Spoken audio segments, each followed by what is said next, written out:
everybody? Welcome to another episode of Purple Insider presented by FanDuel. Matthew Collar here, and I've got quarterback breakdowns and I've got a ton of notes from today's practice that I want to run through, but there will be lots of space for your questions and comments. So I see some of you already getting in there. Get into the chat, ask questions. I will be happy to answer whatever is on your mind. And just real quick, if you missed my conversation with Chase Edmonds, former Kyler Murray teammate, go check that out. Also, Mike Sando did his quarterback tiers. He joined the show. Those videos are up after you're done watching here live, but I'm not going to waste any time. Let's get to how the quarterbacks performed today and everything else that we saw out at TCO Performance Center on what turned out to be a very nice day, by the way. After a rainy start, wasn't sure how it was going to go, but ended up being pretty good. So the quarterbacks today in totality, Kyler Murray threw 15 passes and completed 9 of them, 60% completion percentage, 3 positive throws, 8 routine, and 4 negatives. And for JJ McCarthy, it was a very high efficiency day with 17 attempts, only 3 incompletions, 14 completions, an 82% completion percentage, 3 positives, and 1 negative. And I'll tell you about one throw that sort of demonstrates how hard it can be to figure out positive or negative or routine, where there was an out route that JJ McCarthy threw really well to Dante Fleming, and he kind of had to go up and get it, but it was a strongly thrown ball. It was on time, and it was just a well executed offensive play. And so there were 3 of us sort of going back and forth of positive play, negative, well, not negative, obviously, positive play, routine play. I think we settled on, because it was a little bit high, had to go up and get it. Not exactly the hardest play to make for the quarterback, that it was more of a routine play, but also shows the process of having a couple of people have a conversation each time we're talking about positive or negative plays to get those sorted out. So overall, as you can see from the summary, and we'll go through the details for both, JJ McCarthy had his best practice, I would say, of the entire training camp so far. But we'll begin with Kyler Murray and his throwing grid. Then we'll go through the highlights, the lowlights, and my overall takeaway for today for Murray. And this was a fully padded practice, by the way. They did situational drills, 11 on 11s, and 7 on 7s, and red zone. So there was a lot going on today, and I'll go through kind of how that looked. But Murray only had 1 pass over 20 yards. It was a completion to Ty Felton. He struggled in the intermediate area today, going just 1 for 6 with 3 negative plays in the intermediate, and then the underneath stuff, he completed 7 of those passes, but did have some negatives that were sacks or scrambles. So it was not perfect for Kyler Murray on this day. Oh, actually, there was 1 completion that was a negative, which I know sounds weird, but it was a play that took a little bit too long for Murray, and then he checked it down to Ty Felton, and the throw forced Felton to go all the way to the ground to grab it. And if you're going to complete a 3-yard pass, it really shouldn't be to the ground. So that's how he ends up with 7 completions that were underneath, but there was 1 negative. So in terms of the highlights and lowlights for Kyler Murray, should be noted that he took 14 pass plays with the ones, which was twice as many as JJ McCarthy today. And we'll talk about what that means when we get to McCarthy. But the highlights, they started out with a drill where they do 3rd and 4th down, and they were punting sometimes, they were kicking sometimes. Got a lot of thoughts on that, which is nice. We got to see some real punting today, folks. It's actually training camp, but they were doing one of those drills where they go a 3rd down, and then Kevin O'Connell decides, are we going to go for 4th? Would we kick a field goal here? Would we punt here? That kind of thing. And McCarthy had a 4th down, and call it 4 or 5, and just drilled a line drive pass to Justin Jefferson for a 1st down on an out route. He threw it where only Jefferson could get it. It was step back, hit the back foot, release into Jefferson's hands, 1st down, keep it moving. A very well executed situational play. And then this is one where, you could go back and forth a little bit. Is this a positive play or not? Because they ran a play action, and Murray drops back, looks down the field, sets, throws, and Ty Felton is wide open. But it's a deep shot and it's a catch, and it was right. I mean, it wasn't perfectly flawlessly thrown, but it was one of those, he read it out correctly, he saw the field correctly, he threw it to Ty Felton 20 plus yards down the field.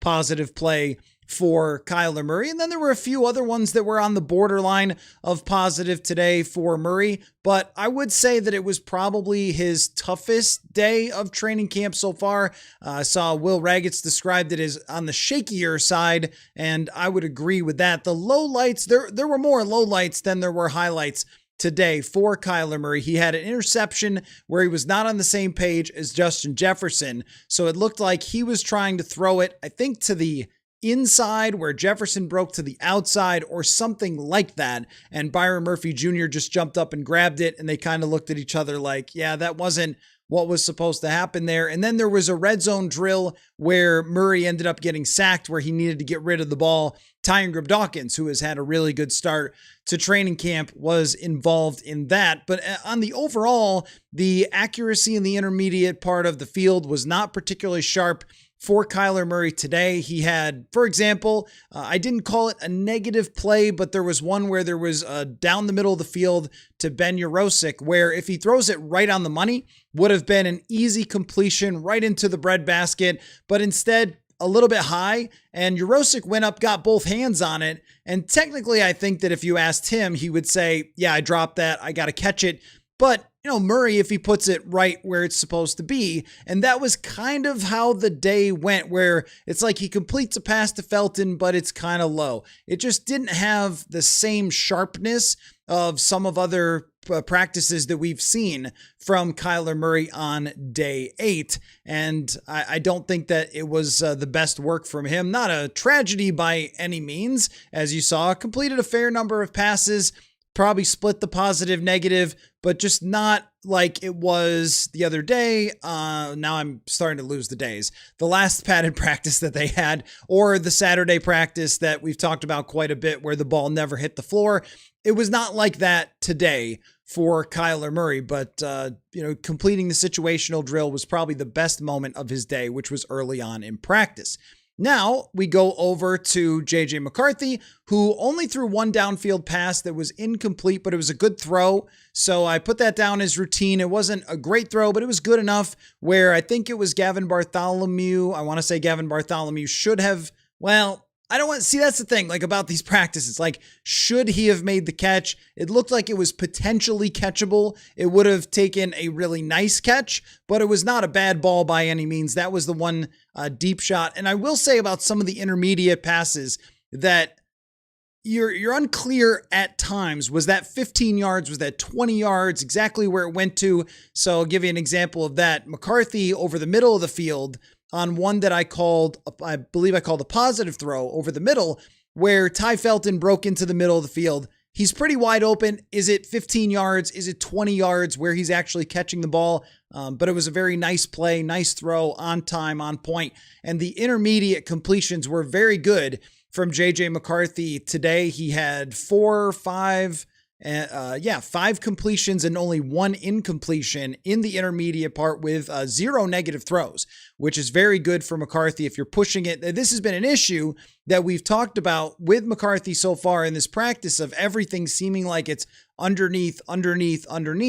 And I thought today there was more throws that went into that intermediate area and with very good accuracy overall. And then the underneath stuff was perfectly fine. 9 out of 10 throwing between 0 and 9 yards. And there was only 1 negative throw mixed in there, just an inaccurate pass, but everything else was pretty routine or good from JJ McCarthy. And we go to his highlights for the day. He had 7 passes with the first team. 4 completions during 7-on-7. He was very sharp in a 7-on-7 period, including a tight window throw to Ben Yurosek, which was a very strong pass over the middle of the field to him. And then he had an intermediate throw to Deshaun Jones, accurate to his left, 15 yards. We've seen a lot of those from JJ over the practices, probably almost every day, actually. where he's had one of those out routes to one side of the field where he's let it go strong, on time. That has been a pass that he's been very confident in during this camp. And then the lowlights, he did have a sack during the situational. The situational start was a little bit shaky. He had a sack on a third down drill. And then when he did take ones versus ones, there was just a late and low throw incompletion that probably should have been completed in the situational drills. But there was not much to say that was too bad about JJ McCarthy's day today. But the numbers at the top of the highlight and lowlights probably tell a little bit of a story, is that we are now going on, another day here of Kyler Murray taking twice as many first team passes and the vast majority of the ones versus one reps. And a day like today, maybe if it was at the very beginning of training camp, we would have said, oh, okay, like if they were taking even reps, if it was Murray taking the same amount of first teamers with JJ McCarthy, we might have been saying, hey, this was a day where, JJ could make up some ground, or JJ could get a lead on Kyler Murray and maybe take it to the next level here. But the fact that it was either 14 or 15, well, let me go back and look.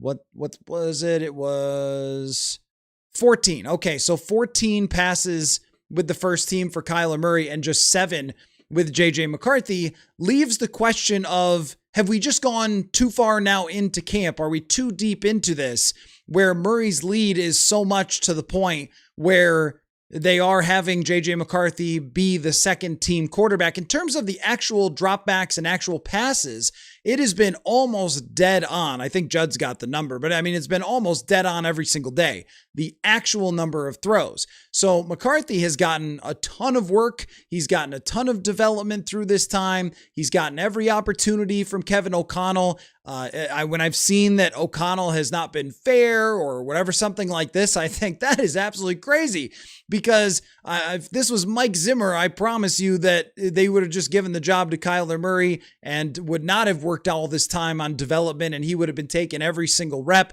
But instead, there has been a ton of work for JJ McCarthy in this camp, which I think is what he needed, and maybe had a rest day, came back, was sharper, and a little more on point today, which is a good sign for JJ McCarthy. And I do want to say that, the other day we were discussing how far has he come since the last camp, and my answer was, doesn't really look like very far. But this camp isn't over, and the best parts of his camps in previous years have been right before the preseason game in 2024, where he was starting to get it. And then last year, the end, where we're talking about, the joint practices and so forth, but the middle and the earlier parts, that there were times where there were some really tough practices for McCarthy. So we may see him start to come around and start to, get it together as the camp goes along. But I don't think that Kevin O'Connell and the staff are suddenly going to go from having Kyler take twice as many passes almost every single day over the last 4 or 5 practices and then just flip it on its head and go like, no. Actually, now we're going to go back to 50-50 because McCarthy had one good day.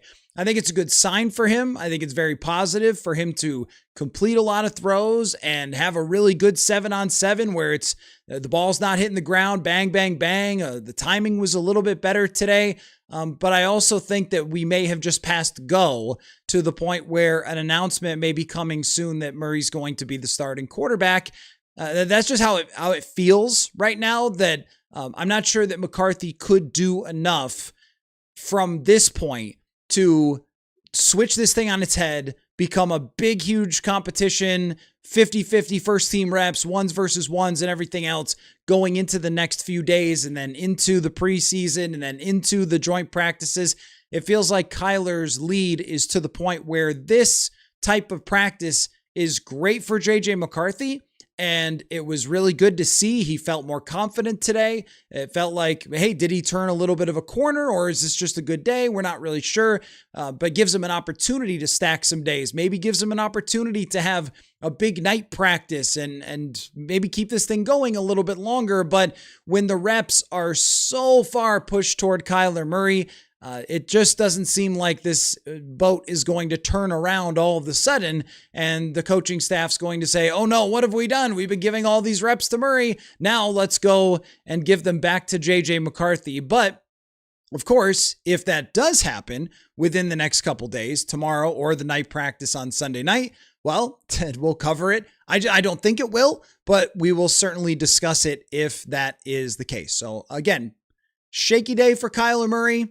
Really strong, solid day for JJ McCarthy, and we'll see where it goes from here and if this has any type of meaning or impact on the reps tomorrow and into the night practice, or if this is just kind of how it's going to be and it's just good for JJ McCarthy to, have play with the twos a lot and have a lot of, completions and look a little more on point than he has earlier in this training camp.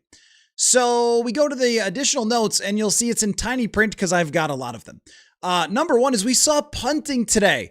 And I got to say, now it is a tough place to punt, practice punt, because it is really windy up there on the field at TCO Performance Center. And I felt like the breeze was pretty darn strong today. And I was listening to my audio from my conversation with Xavier Scott, which I'm going to write about. And it's just like, yep, it's pretty windy out here trying to hear all of his words. So I don't know if that impacted the punting and made some of the punts look longer than they were, whatever.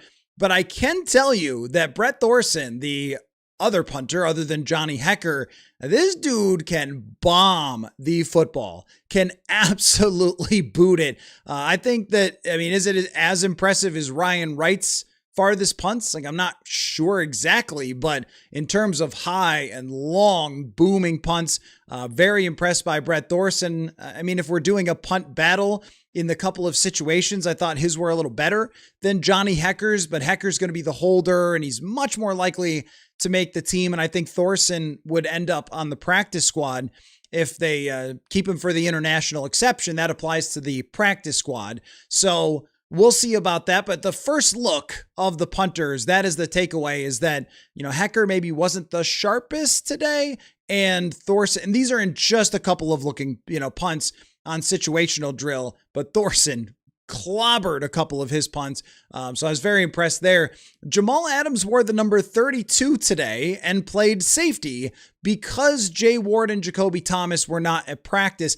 I don't know if that's something that's going to continue or if it was just a thing today, because when you're missing two safeties that spend so much time out on the field, they don't have more safeties to dig deep into the bag. Like they've got Tavier Thomas, and Jacob Thomas was out there quite a bit, even at sometimes with the ones, to show you how short they were at the safety position. But it did catch my eye, and it is intriguing that maybe they're looking at Jamal Adams as being a hybrid between a safety, between a linebacker. A lot of the times that he was in at safety, they were playing like a single high look with him up in the box. So he was still playing a box safety type role. And it did come to mind for me that one of the issues last year with Theo Jackson was on early downs, opposing teams were able to run effectively with Theo Jackson out there, that coming downhill and tackling was not necessarily his strongest point,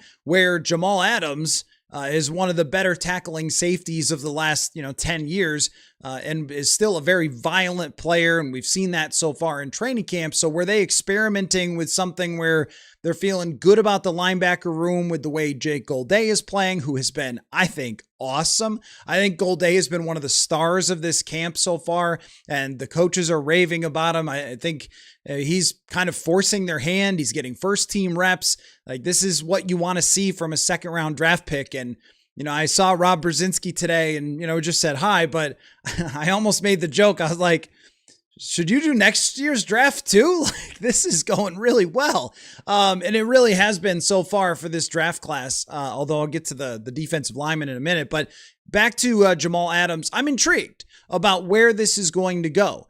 Is he going to be someone who can play some special teams for them? Because I doubt he's ever played special teams in his life. Is he somebody who is going to be, hey, it's first down and 10 against a running team? Are you going to put in Jamal Adams, play a single high, put him in the box? What everybody's doing these days is going big personnel. So if other teams are going big personnel, do you want to be able to throw in Jamal Adams and have him up in the box? when the other team has a fullback in the game, or when the team has three tight ends. So it gives you the Josh Metellus, Jamal Adams, and Jay Ward potentially, right? Gives you a different kind of mix there if the other team is using 2 or 3 tight ends. Or is this just a tryout to really see if he can do it? We don't really know exactly yet, but Jay Ward and Jacoby Thomas not practicing, and we'll keep an eye out for whether they are back or if there's going to be some time missed there. Did see Jacoby Thomas on the sideline, but didn't do anything practice-wise at full speed. Aaron Jones, I thought, had a very good practice today. He does not take a million reps because he's Aaron Jones and he is 120 in running back years. But he had one run to the outside where he cut it back and just looked like Aaron freaking Jones. And I know that he's a little bit timeless, but also he has had injury issues. He's gotten banged up. But he's looked very spry in this training camp so far and looks like he's connecting well with the run game. And I know you guys got some questions about the run game, so there was some observations there, but I'll talk about that when we get into the questions. Ty Ingram-Dawkins having a great camp. Every day I noticed Ty, and he today had a sack, but also it's not just that. It's run game toward his side. He's playing a little more 3-4 defensive end at this point because we haven't seen a lot of Caleb Banks and Dominique Orange, so he's been kind of playing that spot that we expected Caleb Banks to play and maybe a little less outside linebacker. And he's been really good. Him and Jalen Redmond and Levi Drake Rodriguez have just looked like a strong combination in that middle. So he had another good day today, at least from my eye. Very few snaps today for Caleb Banks and Dominique Orange. We are not quite reaching the, hey, when are we going to ramp this thing up yet? Because it's still early. We are, over a month away, about a month and a week away from the Minnesota Vikings playing an actual game. But it's been a slow process with Caleb Banks and with Dominique Orange. And just some of the reps from Banks, you see that quick get off, and you certainly see the size and strength. But there have been other ones where you go, yeah, he kind of got worked a little bit there. And there just hasn't been a whole lot of them to look at. And the same goes for Dominique Orange, who was banged up a little bit. And I would say if we're starting a game tomorrow, that Levi Drake Rodriguez is playing the vast majority as the nose tackle and not Dominique Orange. So he's going to have to play catch up throughout the rest of the camp to have a chance to get in. And I'm wondering about how far they can bring Caleb Banks, because again, I believe if they started a game tomorrow, it would be Ty Ingram-Dawkins along with Levi Drake Rodriguez and Jalen Redmond, man. This guy, as soon as the pads come on, this guy is an absolute beast, and he's been really good in this camp. Today, there was a run to the left side, and I was just focused on him. I happened to be looking at him on this play. Every time they run, I kind of try to look at one person just to see what happens. It's hard to watch everybody. And he just grabbed his offensive lineman, held him in place, worked him down the line of scrimmage, tossed him aside, and made a tackle. And I was like, okay, Jalen Redmond, don't forget. Jayshon Jones and Dante Fleming, man, these guys have been good so far in this training camp. And the preseason is about to be really interesting. I mentioned the Dante Fleming catch. He had one from JJ McCarthy that was nice, where it was a high play and he went up and grabbed it, and then also had another catch from Kyler Murray as well. And Jayshon Jones, every day, he had another good one today in traffic. He's played all the different positions out there and is just one of those guys who's always good in training camp. Can there be a wide receiver 6 job that ends up being one for one of those two? Or, is Miles Price locked into that position, or is he just going to be a kick returner and then one of those two will be the next man up? I think if someone dominates during preseason, they have a chance to kind of create an edge there. I don't know if they're going to make the 53, but at least be the next man up. Ty Felton has had a very good camp, I think, overall. He's shown a lot of potential. He had that long catch I mentioned today. Even if he was wide open, it was still pitch and catch from Kyler Murray to Ty Felton on a deep shot. And they would love, I'm sure, if Ty Felton would be the next Jalen Naylor, who can get up over the top. And he had one the other day where it was a great throw from Kyler Murray and Felton beat his man, and he's got this great speed. But he also had a drop on a routine pass today, and that's just something that has happened too often for Ty Felton in this training camp so far. And one more thing that I noticed on my notes is that Caleb Tiernan played left tackle today, and I think he may have worked in a little bit the other day. Sometimes at a distance, you're like, is that? But get a little closer look today. I was like, it is Caleb Tiernan playing left tackle, and it was Ryan Vandemark on the right side. So it appears that they're working both guys on both sides of the offensive line so they can be ready for either. And Tiernan was a left tackle during his career, but he's played right tackle to this point, and Vandemark has played both sides in the NFL. Just a bit of a reminder of how that portion is solidified pretty well behind the starters. I do have some concerns about the interior offensive line if anyone were to get hurt. I feel like they've struggled, and sometimes I will say that they're playing twos versus ones, but if you play in an NFL game, you're playing twos versus ones. I think if I were the Vikings, I would be considering looking for an interior offensive lineman who's a veteran at some point, but it's still early. There's going to be preseason games. It's just that Juergens, Huber, and Henry Bird, I just haven't seen it so far to where I could say, oh man, they're getting a big push against those guys and so forth. I would be at least thinking about that, like having that in the back of my mind as we go forward here. So there is the rundown of today's practice and how everything went. So let's jump into your questions and comments and thoughts and have a good conversation. So we'll start right out with Alexander. It says, can we talk about the run game? What are you seeing in terms of scheme and efficiency? Well, one thing is, I just do want to be clear that, when there's fans in the stands videoing every play and they know that, I don't think they're showing us all the wrinkles to the run game that the Green Bay Packers are going to see in week one. But I will say that there have been some things out of the shotgun that I have not seen at any point in my time covering the Minnesota Vikings. One is where the quarterback looks involved in the play. I don't know about taking off, but he did the other day. And I could see it in the season at some point where it's a RPO type of thing or a read option type of thing where Kyler Murray just pulls it in and runs for 20 yards like he did the other day. And there's also been, kind of the wider zone type stuff, the stuff that we used to see a little bit more with Gary Kubiak and Clint Kubiak here. It seems to be a little more dedicated to that. Now, I think that they'll mix and match with some other schemes, but where you've seen the whole offensive line getting off the line of scrimmage, getting wide, and then just the point that I made earlier that Aaron Jones has looked pretty darn spry when he's been out there. Alex, in terms of the reps, Mason takes a lot more reps than Aaron Jones just because of their age, but that's always been the case. It's part of the plan for him. Alex, I'm glad I covered how the punters looked for sure. Glad I covered that for you today. I could just say Thorson's got a heck of a leg, and we'll see on Johnny Hekker. He's a veteran, but Hekker has not been the same guy in terms of his production in the last couple of years that he was during his best years with the Los Angeles Rams.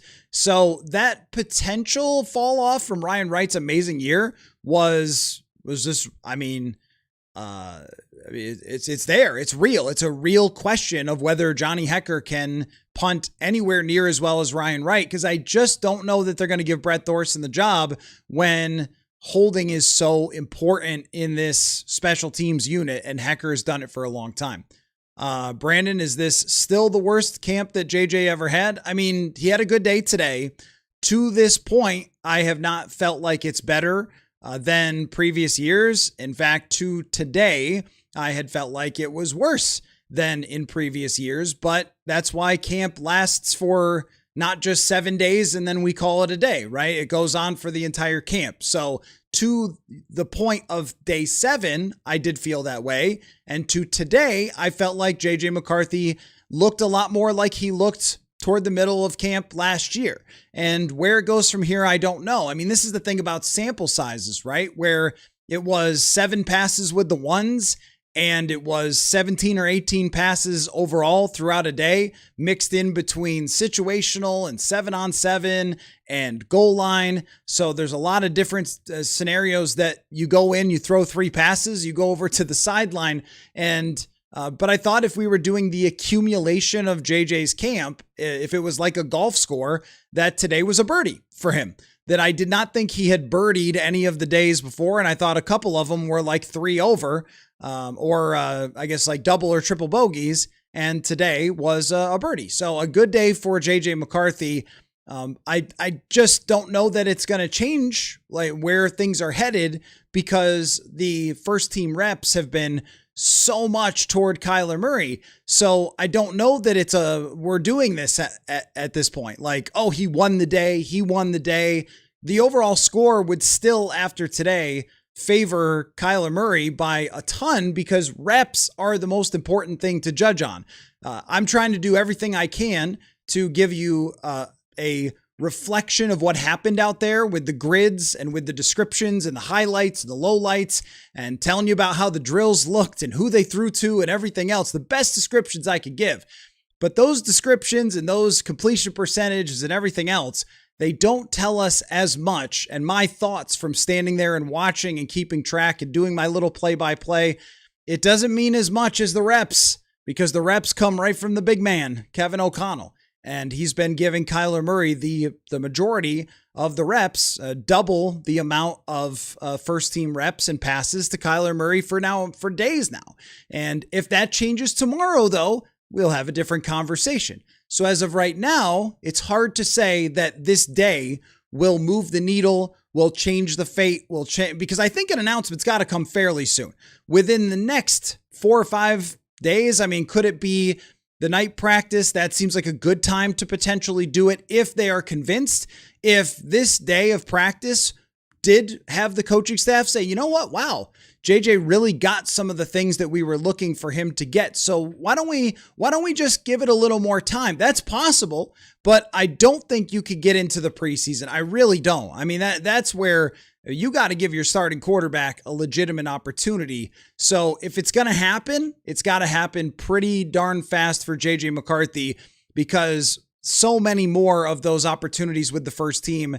And, we can't erase all the production with Justin Jefferson, all the deep shots downfield that have gotten complete, but it's a positive sign for JJ McCarthy. And this entire time I've said the best thing for McCarthy is to develop, get opportunities, improve. And I think that Kevin O'Connell has done a great job. I see a little bit of it. I understand there's more than I see because I'm not on social media very much during this time because I'm at practice and then I come home and I talk to you guys. But, when people think that it's been unfair, I think you got to be out of your skull. I mean, I think this is about as fair as it could have been. And I also think, too, that if Kevin O'Connell had no interest in trying to develop JJ McCarthy, he wouldn't have done this either, that he's given him a lot of opportunity to develop. So even if Murray is named the starting quarterback in the coming days, which I'm still projecting, that I still think it's a really good thing for McCarthy to have gotten this much work and to continue to work as he goes toward this season. And you never know what's going to happen from there. I'm not expecting them to trade McCarthy. I'm expecting him to show that he should be the backup quarterback. And if he does that, then that's an accomplishment. If they trust him enough to be QB2 on the opening week of the season, then he's made progress. And if they don't decide just to go with Carson Wentz as QB2, and then we'll see where the season takes us from there. I mean, that's where I'm at right now. But hey, if tomorrow McCarthy throws 15 passes or 14 passes with the ones and Murray is with the twos for the entire practice, well, then we got ourselves a conversation if that happens. Alex, does Justin Jefferson still look like a bona fide superstar day in and day out of camp?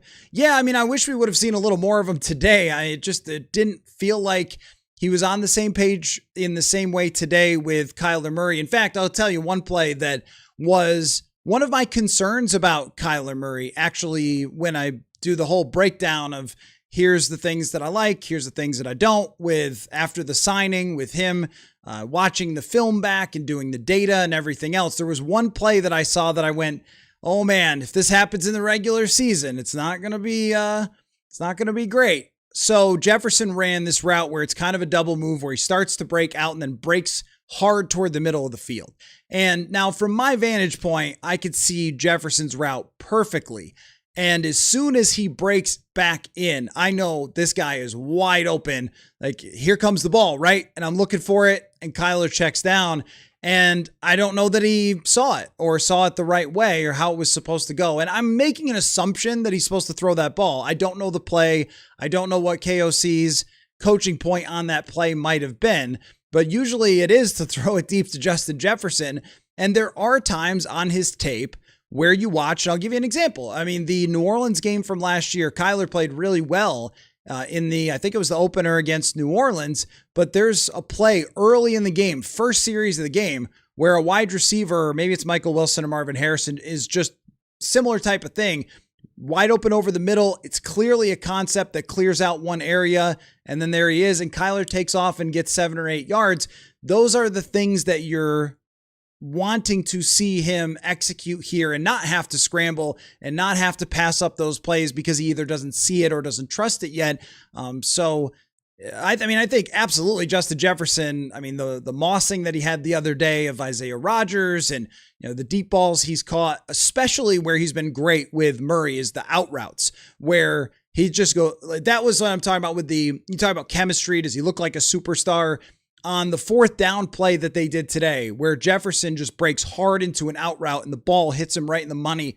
I mean, he was great with Kirk with that. And that's the type of winning play. He was able to do it with Carson Wentz to some extent. And that's who can stop Justin Jefferson in that scenario. Not many people. So yeah, he's had all sorts of superstar moments throughout training camp. And I mean, there's no reason to think that he would be anything less than that. I don't know if it's going to be shorts and shells tomorrow. I mean, I guess that could be the case because they're going to have the night practice and that's more of a violent practice. So yeah, I guess we'll see on the reps if they go shorts and shells. It's also getting into the dog days where you do have a lot of padded practices. So we'll see. BM, the good practice should improve his trade value. I don't know. I mean, I'm not in favor of just trading him away, but there's a scenario where it could happen. Certainly if JJ McCarthy comes out of this thing and thinks he didn't get a fair shot and his representation and his family and whatever else think this has just gotten too far gone and he wants a fresh start or something like that, and you just don't feel like you want to have the guy in the building if he's going to be so miserable and you don't feel like he can make any progress. I mean, I don't know if it gets to that point though, right? Like he's under contract. He's a Minnesota Viking through 2027 at very least for his rookie contract. That's a long time from now. We have no idea what's going to happen in the season. We have no idea if Kyler is going to play 17 games or 4 games or 2 games or whatever. We've seen all sorts of things happen in the NFL with injuries. It was 10 years ago that Teddy Bridgewater got hurt right before the season. So you don't know when you could need this longer term quarterback. I think I'd be more comfortable still right now with Carson Wentz playing 4 games, but not 14. That's for sure. So you never know how things could go. You never know when JJ McCarthy could be needed. I would not be running to get rid of him at this point. Now, after this season, if Kyler played the whole year and they just thought, well, we're not going to keep McCarthy, he's not going to be part of a competition for next year, we're going to have a different option or re-sign Kyler, then yes, trade him away. But I don't know what the rush is, especially when there's probably not a lot of trade value for him at this moment. Angel Dust, do you feel as though Adams will play primarily at safety in the B-Flow scheme? I think that he will play wherever they need him to play, but it strikes me, I mean, when you look at their safety room, they have at least 3 guys that are locked in to playing roles at the start. That was Metellus, Jackson, and Ward. And then Jacoby Thomas is the draft pick. He's been exclusively with the second team, but I think that they have gotten a good first impression of him. I guess, we'll see how it goes in the preseason and so forth. But that's just been my thought, is that they like that draft pick. So that does give you space, though, with a young player like that to have someone like Jamal Adams be a mix and match player. It's not like Theo Jackson had run away with that job last year, or Jay Ward has a heck of a lot of experience. So he would bring you a toughness element, an experience element. It's just that you really can't have him play a lot of plays as a regular safety. He is absolutely huge. I don't think that he, after some injuries and everything else, has the same burst that he used to as a safety, but up in the box, first down and 10, the other team has 2 tight ends on the field. I mean, why not? So I think that you could definitely add like a little more strength and power to your defense in a certain kind of look with Jamal Adams, and just be that much more versatile, and then have Theo Jackson on other plays. That would be my thought with what happened today, but he could also be back at linebacker tomorrow. Maybe it was just because they needed some other guys out there. BM, Kendricks and Barr dropped their Jefferson interview today, talked about how frustrating it was last season, but how he got through. Yeah, football looks hard for him is brutal and accurate. Yeah, that's not related to what Jefferson said. I haven't watched that yet. I did see Anthony and Eric out there. I mean, I talked to Anthony for a story last year, and I said, when are you going to start podcasting? Because the world needs to know. Anthony Barr, he was not the most talkative guy when he was with the Vikings, but he's very, very intelligent. He's got a big personality, and I think he's perfectly fit. Those two are also best friends. Perfectly fit to be doing good podcasting. So fun to see those guys out there, and I'll have to watch that Jefferson interview. I mean, I think last year it was really hard for Justin Jefferson, and this camp, we've seen a lot of joy from him. You know, when he grabs the ball the other day on the mossing, like you just see how much fun Jefferson is having during this camp, and that's another reason to not think that one day of practice would move the needle a whole lot, because Murray has given him a ton of opportunities to make plays. They've been on point for most of camp. Today was just not a great day for Murray, but overall, he's been finding Jefferson every single day, and even in that big situational drill today. So I do think that Jefferson has kind of got his mojo back a little bit, in large part just because he's got a veteran quarterback who knows where to put the football. Taslios, John Randall, a random thought. You have John Randall, regulators mount up. Have you ever thought of adding other Vikings quotes? Oh, like the Burns, you mean to the intro? I'll have to ask Jonathan Harrison about that. I think he loves that regulator thing. Those other quotes might not have the best audio quality. I think that's one of the reasons that one is used, like straight cash homie, or, the Burns interview, you can't use at all. Can't make the club. Well, we could do a whole thing of just Mike Zimmer if we wanted to. That's what I would do. Yes, SF Will, Vikings Collective, the podcast I'm doing with Alec and Garrett Greenlee is going to be going on for the entire season. And Garrett Greenlee will come on this show, I'm sure, at some point soon. He is a tremendous young mind analyzing football at his page, Football Analysis. So go check that out. But it's been fun so far. Ryu, you're saying there's a chance. Let's go 9. I mean, we can't count it out until it's completely counted out, right? Like until it's over, until Kevin O'Connell comes to a podium and says, Kyler Murray is the starting quarterback of this team, then we continue doing this thing. And I'll probably keep tracking if Kyler is named the quarterback, I'll probably keep tracking how he does on a daily basis so I can just keep with that consistency. But look, I mean, as long as it goes on, then there's always a chance. And as I've said, you never know. It's just that when you have a good performance like this, you do evaluate it a little differently when it's only 7 passes that go with the ones and the other guy's getting 14. If it was, 21? Okay, so if it was 11 for McCarthy today with the ones and 10 for Kyler Murray, I think this would mean a lot. And I'd be saying, okay, this is really, a big day for McCarthy and everything else. It's just, it changes the math when most of that is with the second team, because that's what's going to tell us a lot about where they stand with this competition, which is it's definitely not over. And giving McCarthy enough work like this means that there's still at least an open conversation there of evaluation from the coaching staff. But it would feel like to get this far into camp, you only get so many days. To then turn the car around would take more than just, one very solid day from JJ McCarthy. Base Gyron, the JJ stands have been in hiding, are going to be unsufferable from one good practice. Maybe, I think that too much of the conversation has been about the conversation, if that makes sense. Like too much of the discussion that I see every day online is, oh, these people are saying this. Why are these people doing this? Why are they, and I understand that it's probably frustrating for you guys to log onto social media and see fake reports of training camp that aren't, done by reporters and stuff like that. And, bizarre spin that I've seen on different things and attacks on people. And it does get frustrating, and it does remind me of politics a lot, which really makes my face turn green. But I also think I don't want to talk about that. Like that to me is just not an interesting discussion. Like we're here to talk about what happened on the football field, what I saw and what I'm going to bring to you guys from practice and what the team's going to do. A section of fans who have a certain obsession with a player is just not interesting at all to me. where this thing's going to go with Kyler or with JJ, with their futures and how they perform each day and what we see and observe. That's interesting to me. And questions from you guys about this team and where it's going to go. That's interesting to me. I think it's kind of boring and kind of a waste of everyone's time to talk about the reaction to the reaction, if you will. Sean, how many completions did JJ have to Jefferson today? Does that connection look clunky?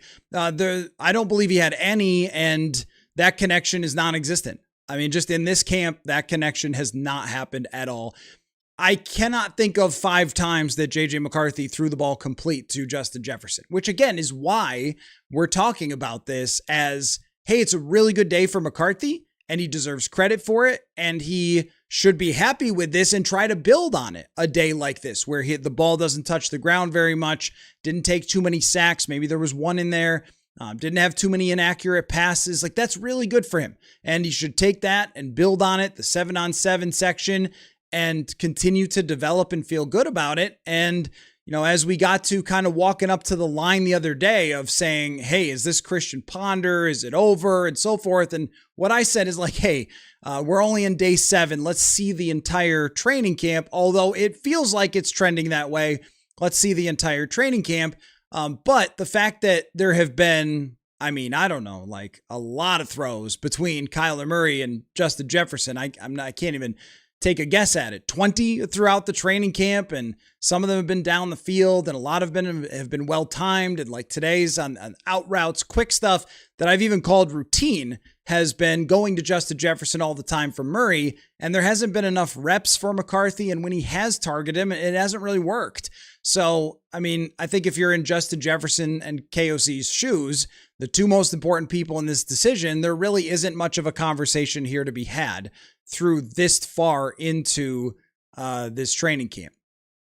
BM, the Vikings quarterback of the future, isn't on the roster, but it's good that JJ was better today. There's a decent chance that he'll see game time this year, and it'd be awesome if it wasn't a disaster. Yeah, and I don't think that you actually really know whether the quarterback of the future is here or not. The odds that Kyler Murray could be the franchise quarterback of the next 5 years or so are okay, like since he's here and completing passes and running the offense. And if you get to a point where he has a really good season and clicks with KOC and clicks with Justin Jefferson and they get into the playoffs and play well there, then, I think there's a really good chance. When you look at around the NFL, how many quarterbacks are in the same tier as Kyler Murray that have success and win games and get into the playoffs. You look at a CJ Stroud, for example, a Bo Nix, for example. I know rookie contracts are different. I totally understand that. But even what Baker Mayfield has done over the last couple of years. It's funny. Andrew Kramer just texted me that the first team reps were 15-5 today, just informing me hours after the practice. But yeah, well, we had the passes, but I think it was probably more than that if 14 of the passes were, yeah. Oh, because I counted at the end of practice, they also did some like 1s versus 3s and sort of a scout team type look. So I kind of counted everything, not just 11. He means 11 on 11s. But anyway, sorry, got distracted by that text. He must have counted just 11 on 11s, 15-5. So that sort of tells the story. But everything is scenarios, right? Like there is a scenario where Kyler Murray works out well enough to the point where they're signing him to a Baker Mayfield type of extension, or even a Sam Darnold last year, or Daniel Jones. And you can win a lot of football games with a quarterback in that tier of that level. Can you win a Super Bowl? I don't know. Darnold did. And the NFL, people are still ranking him 14th, which just blows my mind. But like, he was considered to be going into this season more of a 3rd tier type of quarterback, going to Seattle by the NFL, and wins the Super Bowl with a strong enough roster. So I think that it's different now with the way that contracts are structured and the way team strength is impacting everything so much. Defenses are impacting everything so much that you can be very, very competitive. Jared Goff is another example. We don't ever talk about this, but Jared Goff was left for dead by everybody when he went to the Detroit Lions. Absolutely left for dead. And he goes there and now is considered a top 10 quarterback in the quarterback tiers and has won a lot of games with the Lions and got them right on. I mean, and look at the age, look at the fact of when his franchise decided to move on from him. It's very similar to Kyler Murray. So I wouldn't count that out completely, that that might not be the case. And I think that's a pretty good example. And with JJ, that's where it's pretty hard to see if someone loses out a quarterback competition for that person to ever become the quarterback of the future. The gains would have to be really, really enormous. But you don't know what could happen if Kyler played half the season. McCarthy comes in, it clicks all of a sudden. Like that, it's so unpredictable. We can't say things like that right now. Arlen, did it appear that JJ was attempting to push the ball more today than on play it on the safe side? It did. And that's why I take the numbers every day, because they reflect that. Like his intermediate passing today was good. And there was one deeper ball that he had down the sideline to Gavin Bartholomew that was a fair enough throw. I think that Bartholomew, I'm going to be honest, I can't 100% tell. Should he have caught that? Should he not? He was kind of laying out for it. I mean, maybe Kyle Pitts catches it. I don't know, but it was a good enough throw to give him a chance. So even his downfield pass worked out pretty well. There was one that was somewhere between 15 and 20 yards to, I believe it was Ty Felton in between some defenders. Nice hard throw there. So yeah, I did feel like today was the first time maybe in the entire camp that he regularly pushed the ball into the intermediate and downfield areas. So that was a mark of progress, I think, for him. Ron says Murray has been ahead, but the QB play after 8 practices has been underwhelming. Well, I don't know if I would go underwhelming. I would say that it's been uneven, because there have been some days, and look, uneven is not different from Sam Darnold. It's not different from a lot of Kirk Cousins times, because we never did this with those guys. That's the thing, is that I didn't do this big data thing with those guys. So I can't go back and look at my old, sheets and tell you, yeah, well, you should have seen like Kirk had this day and that day and Darnold had, but I mean, we haven't seen, at least since I've been covering the team, other than Sam Bradford's camp in 2016, where quarterbacks just had every single day, it was on point over and over and over again. Like there are days like this where it's a little more inconsistent for the starting quarterback. I would not call it underwhelming. That's not how I would describe it. I would say kind of as expected for a quarterback coming into a new offense, but we've seen the high ends of Kyler Murray, that 2 different practices where there was a lot of attention on him, and longer practices, he was up for it. And then there's been other times where he just hasn't been as sharp. But it's not like today I thought that this was some sort of like terrible practice for Kyler Murray. And I don't think that the data reflected that either. Chris, have you seen any interesting player groupings either on offense or defense that intrigue you?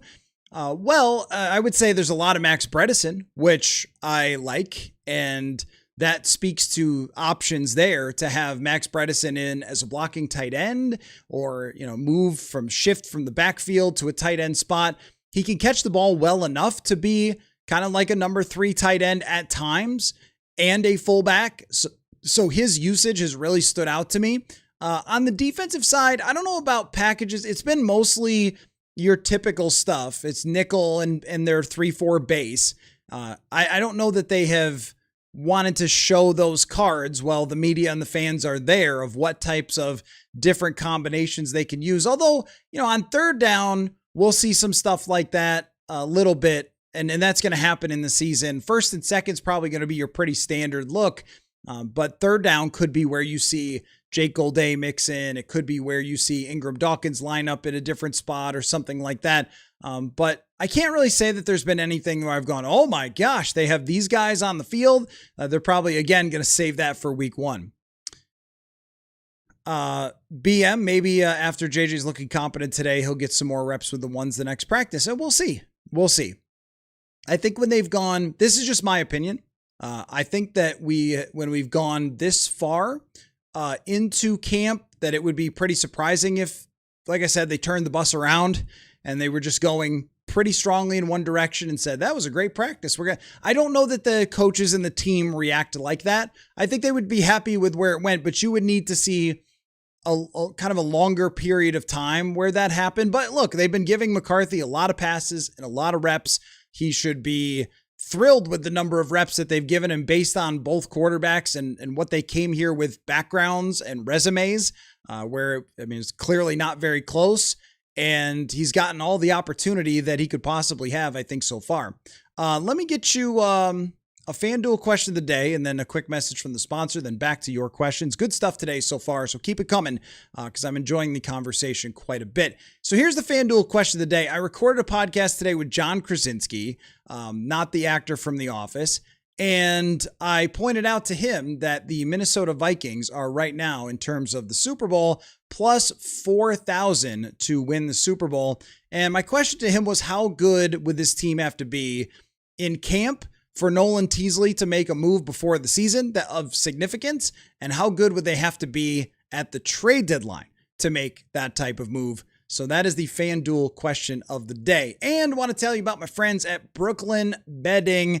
I know you've heard a lot about my sleep quality, but you notice this energy to go 2-3 hours live streaming after a practice? Why do you think that is? Because I'm getting good sleep on my mattress from Brooklyn Bedding. It's super well crafted, cost effective, but built for long-term durability right here in the USA. It's not one of those mass-produced, foam pieces of junk that you just throw out after 6 months. It's got great craftsmanship to it, and it's called the Aurora Lux, and my spine feels great. I can relax rather than taking hours to get to sleep these days. It's been great. We got the size that we wanted. It's not one size fits all. They offer mattresses for everyone, every sleep style, hard to find sizes. Get exactly what you want. I know we did. And if we hadn't liked it, we do, but if we hadn't liked it, they also have a 120-night comfort trial. If you aren't comfortable, you can swap it or return hassle-free. So brooklynbedding.com, and the promo code is PURPLE, 30% off. I mean, that's at least worth going to the website and checking out, even if you just need a pillow or something. 30% off brooklynbedding.com. With the promo code PURPLE. And the fact that I have one sponsor that always goes the extra mile is kind of connects very well to the other sponsor, ZipRecruiter, because if you're a hiring manager, you're looking for people who want to make the extra effort and take the extra step to make a positive impression on you. And with ZipRecruiter, you can find out who those people are with their new feature that shows you the most interested and qualified candidates first, so you meet the right people faster. They have powerful matching technology that finds qualified candidates quickly, and those candidates tell you in their own words why they're interested in your job. So real people going the extra mile to not just applying at total random, and that helps you get better employees. So try ZipRecruiter right now and meet great candidates who will go the extra step for your job. 4 out of every 5 employers who post on ZipRecruiter get quality candidates within the first day. Try it for free today. ZipRecruiter.com/audio and meet your match on ZipRecruiter. All right, back to the conversation. All right. Sorry, I read that wrong. Ryu said, would be a huge mistake to give up on 9 now. He is heating up. Well, it is just one day, but I've never thought that they should give up on JJ McCarthy, and it's clear from the number of reps that he's gotten that they have not. This has not been a situation where they have given up. It has not been a situation where he's been mistreated. I just think he's been given every opportunity in the world to show this team that he should still be considered an option for them, even if he's not the starter, but the option off the bench, the option if Kyler Murray could get hurt. And gosh, we were 8 games into a season in 2023, and I'm sitting there in Green Bay thinking, my gosh, Kirk Cousins is going to turn this season around. He's looking great. He's going to take him to the playoffs, and then bang, there goes the Achilles. You never know when of those things can turn around. So that's kind of the point of why you shouldn't give up on quarterbacks unless you're absolutely obliged to. Matthew was not there, or I was there, not sure what you're watching, but I saw a complete disaster on both sides. If JJ did complete 82%, it was all check down junk. Well, that's why I keep the exact numbers right there, because so I can have them. And when you're talking about check down junk, well, what I have is 6 passes that went intermediate and 1 that went on the deep side that was a good throw, but it was incomplete. So that would be 5 and 6, 7 throws that went down the field, and then 5, 9, 10 that went underneath. So more throws did go underneath for JJ McCarthy, but I don't agree with you that it was all check down junk, as there's a good number of completions there, 5 completions. I mean, when you're only throwing, how many passes was it? And this is kind of my point about doing day by day stuff. I mean, you're only throwing 17 passes, and 7 of them go down the field. So more were underneath for sure, but I would not say it was junk. But I do think that, when you have 3 positives and then maybe an argument for one more, that more of it was still underneath. It's just, I'm not sure. Maybe it's your first practice that you've been to, and like they don't just like laser show this thing all the time. Out of 17 throws, even in the NFL, out of 17 throws, the percentages are usually like in the actual league, there's like 40% of the passes go between 0 and 10 yards, 40 or sometimes more than that. And it's more like 30% of them, 25% go intermediate, and then only about 10 to 12% are bombs down the field. But yeah, I mean, look, if you're completing 82% and you're hitting some nice throws into the intermediate areas, you're having a better day. I also don't believe that I mentioned Joe Montana or Dan Marino or Peyton Manning in the same breath as JJ McCarthy, but it was a bounce back day. And I looked at, and I always do, before just in case I missed anything or whatever, look at some other people's recaps and ask other people coming off the field, hey, what did you have? Like, just to make sure that we all got it as close as possible. And I think everybody felt like, yeah, you had a pretty good day, but don't mistake it for me turning this into, wow, the competition has just taken some gargantuan swing. I don't think that I took that tone, or wow, JJ McCarthy's a completely different guy today. No, I don't think so. It was just a better day. So, yes, Taslios, there are, and I write down all of these reps, who it's against. There are reps that go 2s versus 1s. That does happen. But with Kyler Murray, what's been happening is he'll go 1s, he'll go 2s, JJ will go 1, JJ will go 2.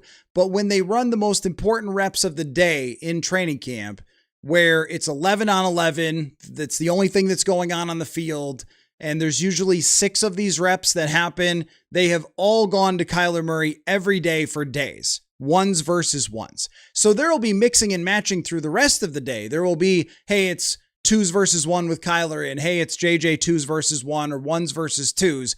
But that specific period of practice where it's 1s versus 1s, where that's the most competitive, because I don't think that they want 1s versus 1s and just beating each other up all the time. And 1s versus 2s, 2s versus 1s gives opportunities for them to see a lot of different guys. But I've seen people say that, like, oh, it's not fair or whatever. Trust me, it's a lot of mixing and matching through major parts of the practice. And then this one section of practice is usually the most competitive. And that's where it's been clearly 1s with Kyler, 2s with JJ McCarthy. So that's the best I can do for you there. Let's see. First name, last name. I think McCarthy's best hope of winning the competition is if Murray stacks some struggle days while McCarthy stays consistent. I don't think that they need the quarterback to wow. They need him to be consistent. Yes and no. Like, they need the quarterback to wow sometimes, and the wow plays have 90% gone Kyler Murray's way during these practices. And the downfield stuff, you are talking about a head coach who has emphasized over and over and over again explosive plays.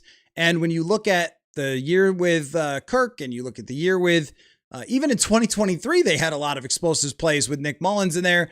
And then you look at the way that in 2024, Sam Darnold performed.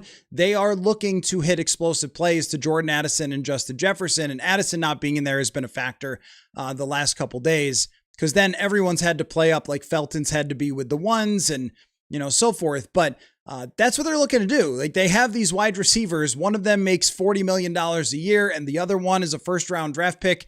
Like, there's a reason they have those guys, and they want to create those explosives down the field. It's something that O'Connell has talked about endlessly since he arrived in Minnesota, so that they've achieved when they've had their best years.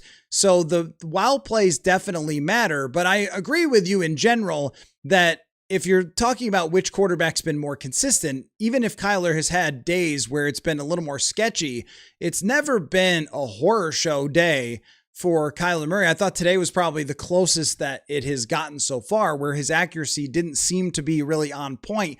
And that's been Kyler Murray throughout his career too. I should say that it has been him through his career, where when you look at his game log, it is frustratingly up and down. I think that it is baked into who Kyler is a little bit, that inconsistency. But I mean, last year, McCarthy was consistently not on point until they simplified the offense and played the 3 or 4 worst defenses in the NFL.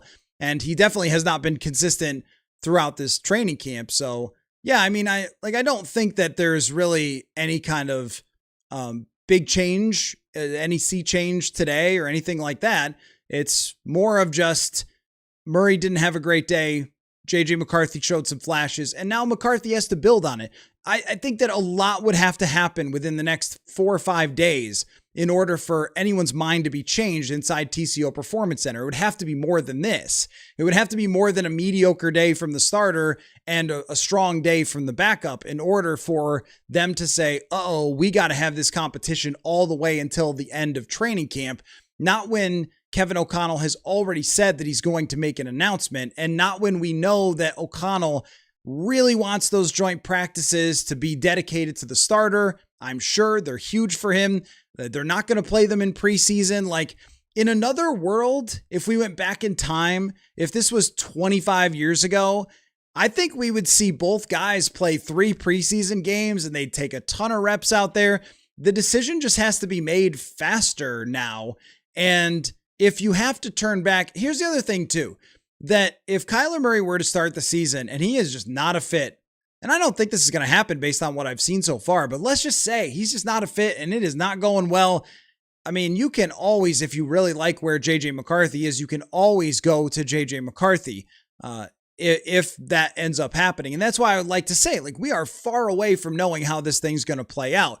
It's just that to this point, I mean, my thought on Kyler Murray is when we picked the schedule after they got Murray and the schedule was released, that I thought 11 games should be where this team is at.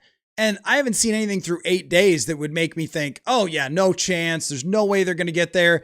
There's still a lot of Kyler Murray to see the rest of training camp and a lot of sample size to build on here. TSB, thank you for the question. Any idea who the kick returners will be? I mean, Miles Price is going to be the kick returner for one, but I think that other position is a little wide open. Ty Felton, I think if there was a game tomorrow, Ty Felton would be that guy. But this is one of the things that we should really pay close attention to during training camp and is going to be very exciting is, can Damon Claiborne make a case?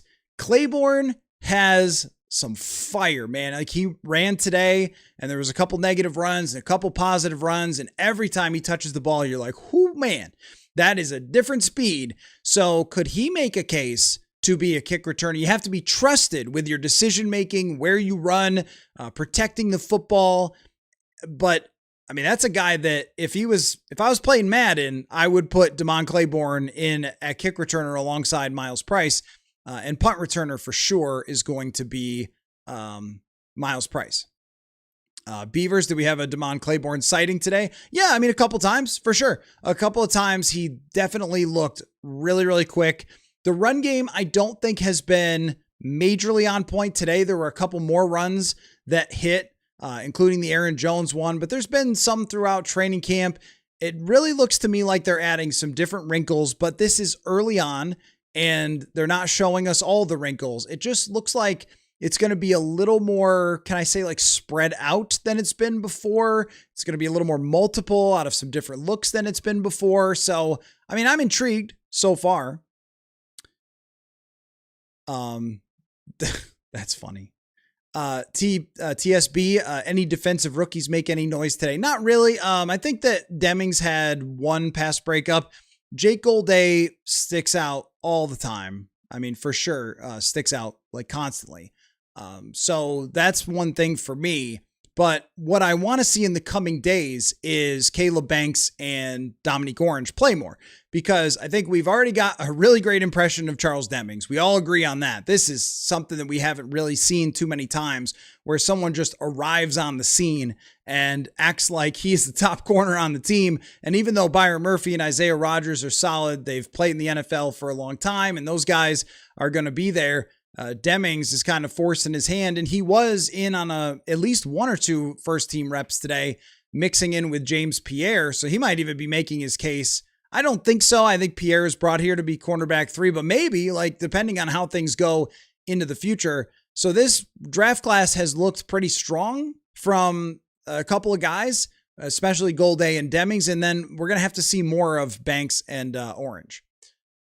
Social or dirty, did you really score the Kyler throw at the end of the 2-minute drill on Wednesday as a positive throw for Kyler? You're talking about the jump ball?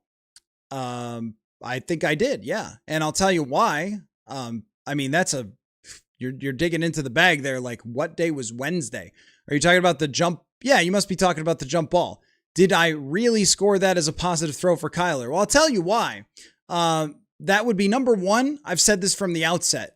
20-plus yard completions are going to be positive plays. If you complete a pass 20-plus yards down the field in an offense that wants explosive plays, even if someone is wide open, I don't believe I've given very many routine ones of those. If I did, then everyone probably fell down or whatever. Or I may have given it where it could have been a sack. And so I can't really give you, a hit there. It was not a great looking throw from Kyler Murray, and it was into coverage. But if you complete a 30-yard pass down the field on a jump ball to Justin Jefferson, I'm going to give you a plus. That's number one, is the way that I'm scoring it. Also, jump balls to Justin Jefferson are good plays. Even if it's not a great throw, it's a good play. And no matter who was throwing that football, if it was Carson Wentz or Max Brosmer, it's a good play to throw it up to the best jump ball wide receiver maybe in the entire NFL. The best ball tracker. So yeah, I mean, I talked about that after that practice as well. I mean, first of all, it's kind of idiotic to me to nitpick of, well, was this throw this thing and you tracked it this way and everything else. Like, I'm trying my best I can to create a criteria and stick to it and present it to you every day.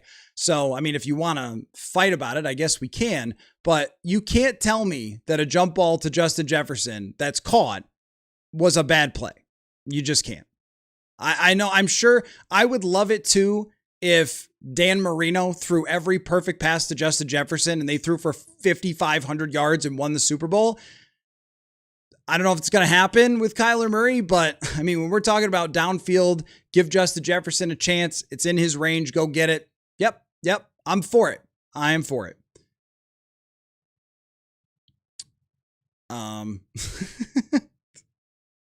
Skull Shadows says, when I played football, I could block and catch and run a 4.9. I'm the polar opposite of Damon Claiborne. Look, I think Xavier Scott's going to be RB3, and I think you guys got to give time to Damon Claiborne. He's very exciting, and I totally know that people are going to wonder, why isn't he active, or why isn't he getting the ball? If that's the case right away, I'm really looking at 2027 for Claiborne. Like, let's see Claiborne grow and develop and learn the NFL game. Going from Wake Forest to the NFL is very hard. There's so many details. And I know everybody wants to see every rookie right away. And if they don't succeed, they're called a bust. I get it. But he's got something there and he's got to develop it, and it's going to take time. And I think Xavier Scott's just a lot farther along if you're going to play somebody today. Any Elijah Williams sightings today? I can't think of a specific play for today, but I do think that Elijah Williams is having a very strong camp, and maybe one of the best developments overall for Vikings camp to this point is the simple fact that these defensive tackles who are young are looking pretty good outside of the rookies. Like, we weren't really sure what the rookies were going to do, and thus far they've barely taken any reps because Orange was injured, and they're bringing along Caleb Banks pretty slowly. Not that Orange has any sort of serious thing, but he hasn't taken a huge bevy of the reps. But Williams, LDR, Tyron Dawkins, like, these guys have all looked like they're ready to play in the NFL, which I was not entirely sure how it was actually going to look. But Williams has my attention, and he is also a huge guy, by the way. Like, he's got some size, so I'll be curious to see where that goes. Yeah, BM. Well, I think Jalen Redmond is a very driven guy. Yeah, I agree. Vikings TSW, is McCarthy taking more reps against the first team defense? I don't think so. I don't believe so. No. I mean, they do all of it. They do. And I keep track every day. I mean, I could go through my entire notes app, but I mean, even then, like, the reps with the reps with Justin Jefferson are the thing that matters the most. Who's taking the reps with the best wide receiver on earth, and who's taking the reps in that most important part of the practice, ones versus ones? That's been Kyler Murray for days. So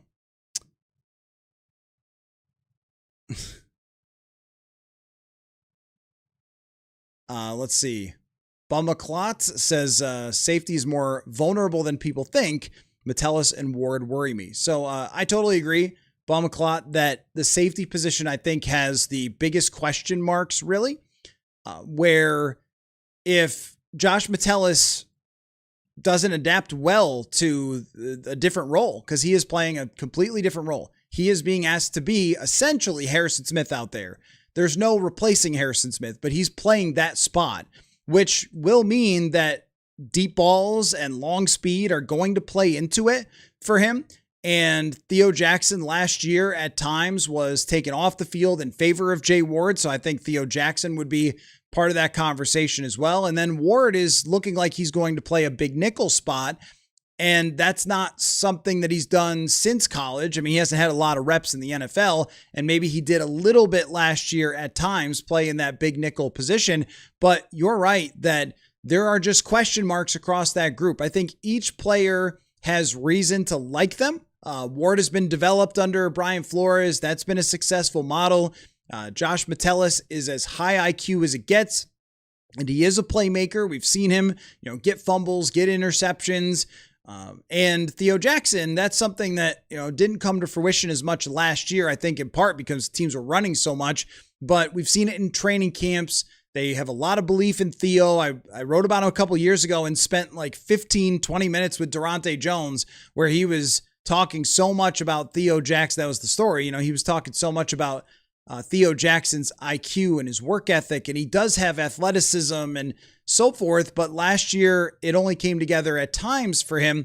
It is a pretty big question. And I did wonder in the offseason, would they draft a safety? Would they sign a safety? I didn't think in the first round necessarily, but I thought they might draft one in some other round, and they waited until the third to do it. And it doesn't look like Jacoby Thomas is really part of the competition. The cornerback position is very much solidified right now. I think it's in the best spot it's been in years, actually. And the outside linebackers, that's still a question, but Golday emerging. You've got a lot of options to mix and match there. The D-line is looking pretty strong with some young players, but that safety position, it's, absolutely a pretty major question for them as they go into the season. And I wonder about what the ceiling of this defense is, because I was just working on an article about Mike Sando's quarterback tiers, which I know I've mentioned a lot, but I'm always super interested in it. And I believe 11 of the Vikings games are against tier 1, which is just Josh Allen, I think is the only one. But so 10 of them are against tier 2 quarterbacks, which includes all the NFC North quarterbacks. There isn't going to be a whole lot of breaks for this secondary. You get to play Atlanta at some point. You get to play Miami, which I don't know. I mean, if Malik Willis is good, but he's got such a bad team. There's not many breaks, though, for this group, and you face a lot of really good wide receivers, a lot of really good quarterbacks, a lot of good play callers. If you have a weakness in the secondary like that at safety, teams will take advantage of it. So, I definitely think it's a little bit concerning. Brian, how are Brandel's pistol and shotgun snaps looking? I think they've been fine recently. I will admit that from our angle, just think about like it's coming toward me. The plays is the way that I'm seeing them. So I can't always see if there was a snap to Kyler that was a little bit left, a little bit right. The whole offensive line stands up after the snap. I can't always tell unless I see kind of in between some of the blockers, but it's looked fine with his snapping. It was just really that one day that it was kind of a problem. Autumn Voyage, if Kyler would win the job, do you think that he kind of default gets the the captainship? Not often that the starting quarterback doesn't, but if we're being honest, it feels like JJ is the captain QB, but it would be Goofy as QB2. Well, I don't think that JJ is the captain QB. I mean, like JJ has always connected really well with teammates and so forth. But if you're not the leader of the team, you're not a captain. Then you're doing your job as the second string quarterback. I can't judge on captaincy whether high fives and all that sort of stuff is going to make a big difference. Kyler is a very to himself type of guy. And what you see every day is there's a lot of communication with the coaches on his performance.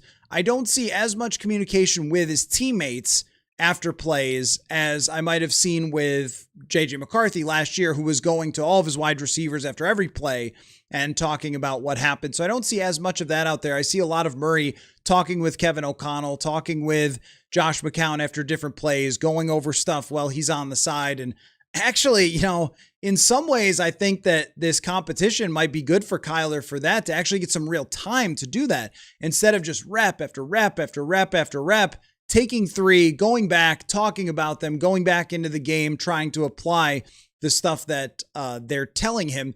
But I think that Kyler will be voted a captain if he's the starting quarterback.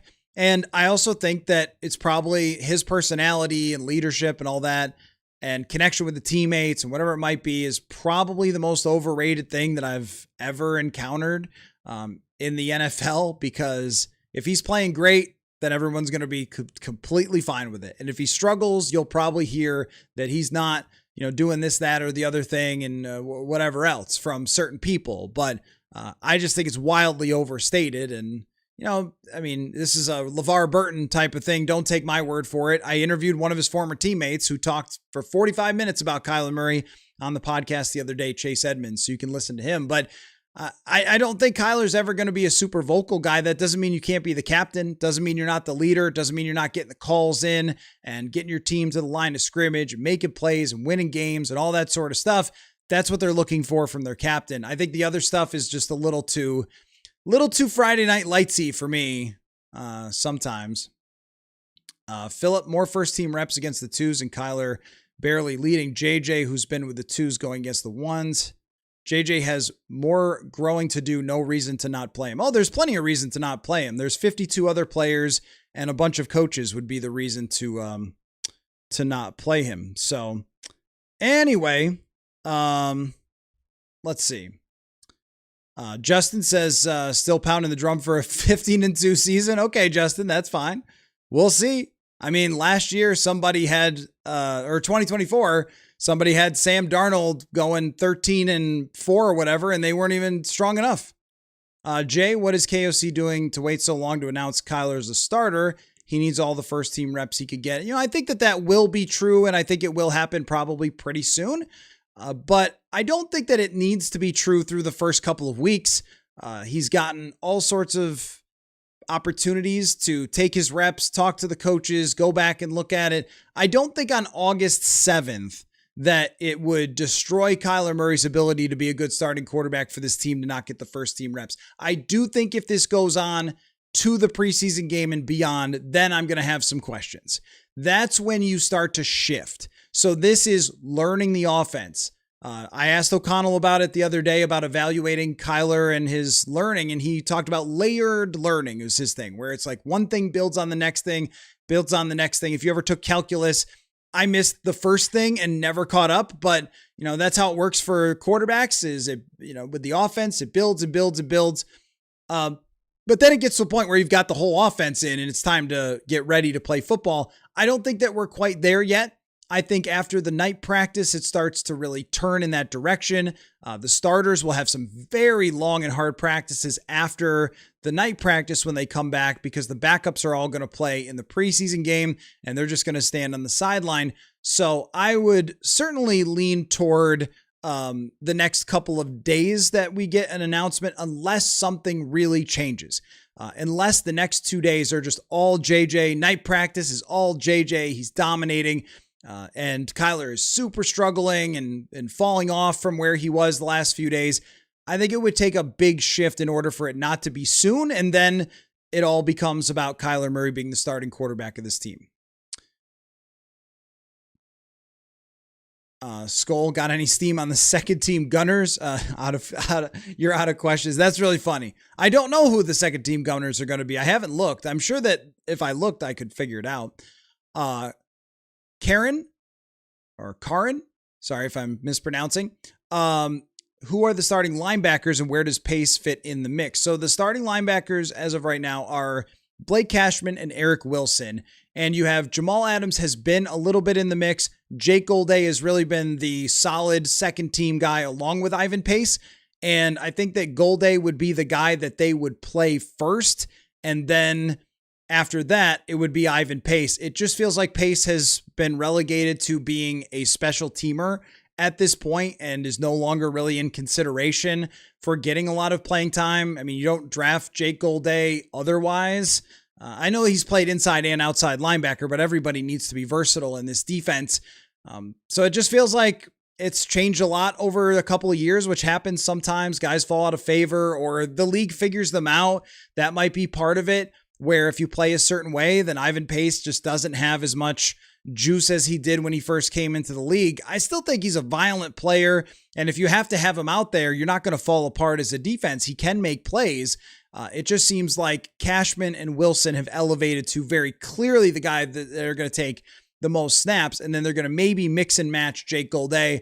I also think that the feeling on Golday is very, very strong from this team right now, and belief in him as he's going to play special teams. He's going to play, I think, rotation on defense from what we've seen, and he's someone that they're trusting already, at least from my feeling, and then his athleticism just pops every day. So really, really like where that draft pick is headed.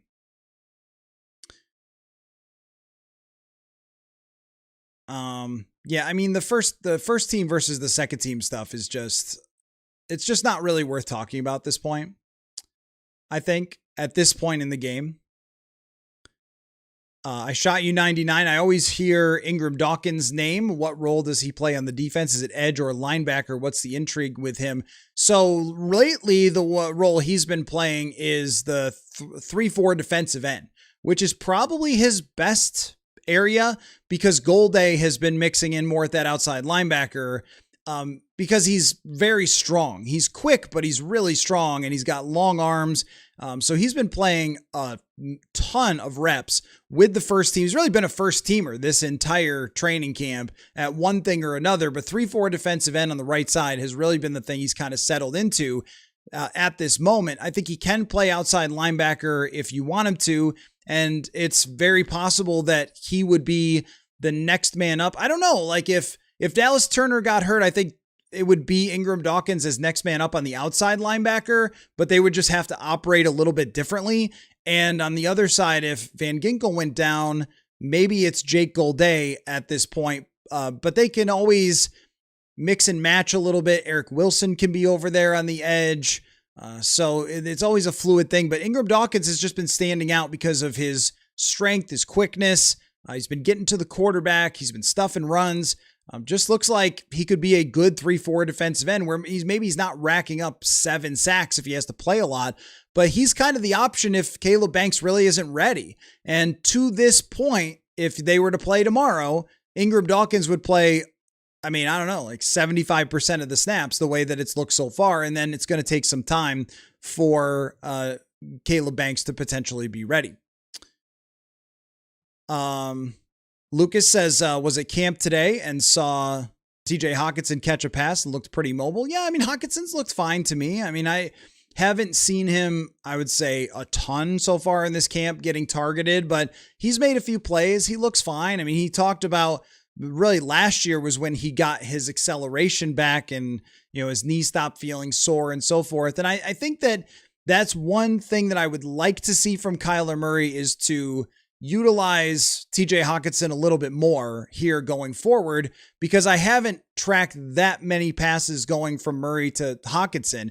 And we know that that's something Murray was willing to do a lot in Arizona with Trey McBride. And also it was really Kirk's security blanket. If anything goes wrong, you just go to TJ Hawkinson. And we saw Last year, Carson Wentz utilized that pretty well. So, I mean, that's one thing that they can really do to just keep the offense on track is use Hockenson. I don't know that they've done it quite enough so far for my liking. I think they could do it a little bit more. Greg says the Vikings picked last by every sports outlet in the NFC North. That's right. And they're always right. I mean, look, any order. Pick your order. I mean, let's just do it. Let's spin the random wheel and we'll land on Lions, Packers, Bears, Vikings. Could it happen? Of course it could. If the Lions get healthy and Drew Petzing is really good as their offensive coordinator and they stay healthy on defense, they could easily finish first in the division. How about, what did I say? Packers, Micah Parsons comes back. They lean into Jordan Love a little bit more because I think they've been too safe with him at times. And he has a big year and they get second place with 10 or 11 wins. Chicago regresses a little bit. It doesn't work with Kyler Murray. And there's your order. Now let me spin it around. Spin the NFC North wheel. Oh, the Vikings are 1. It's Chicago 2.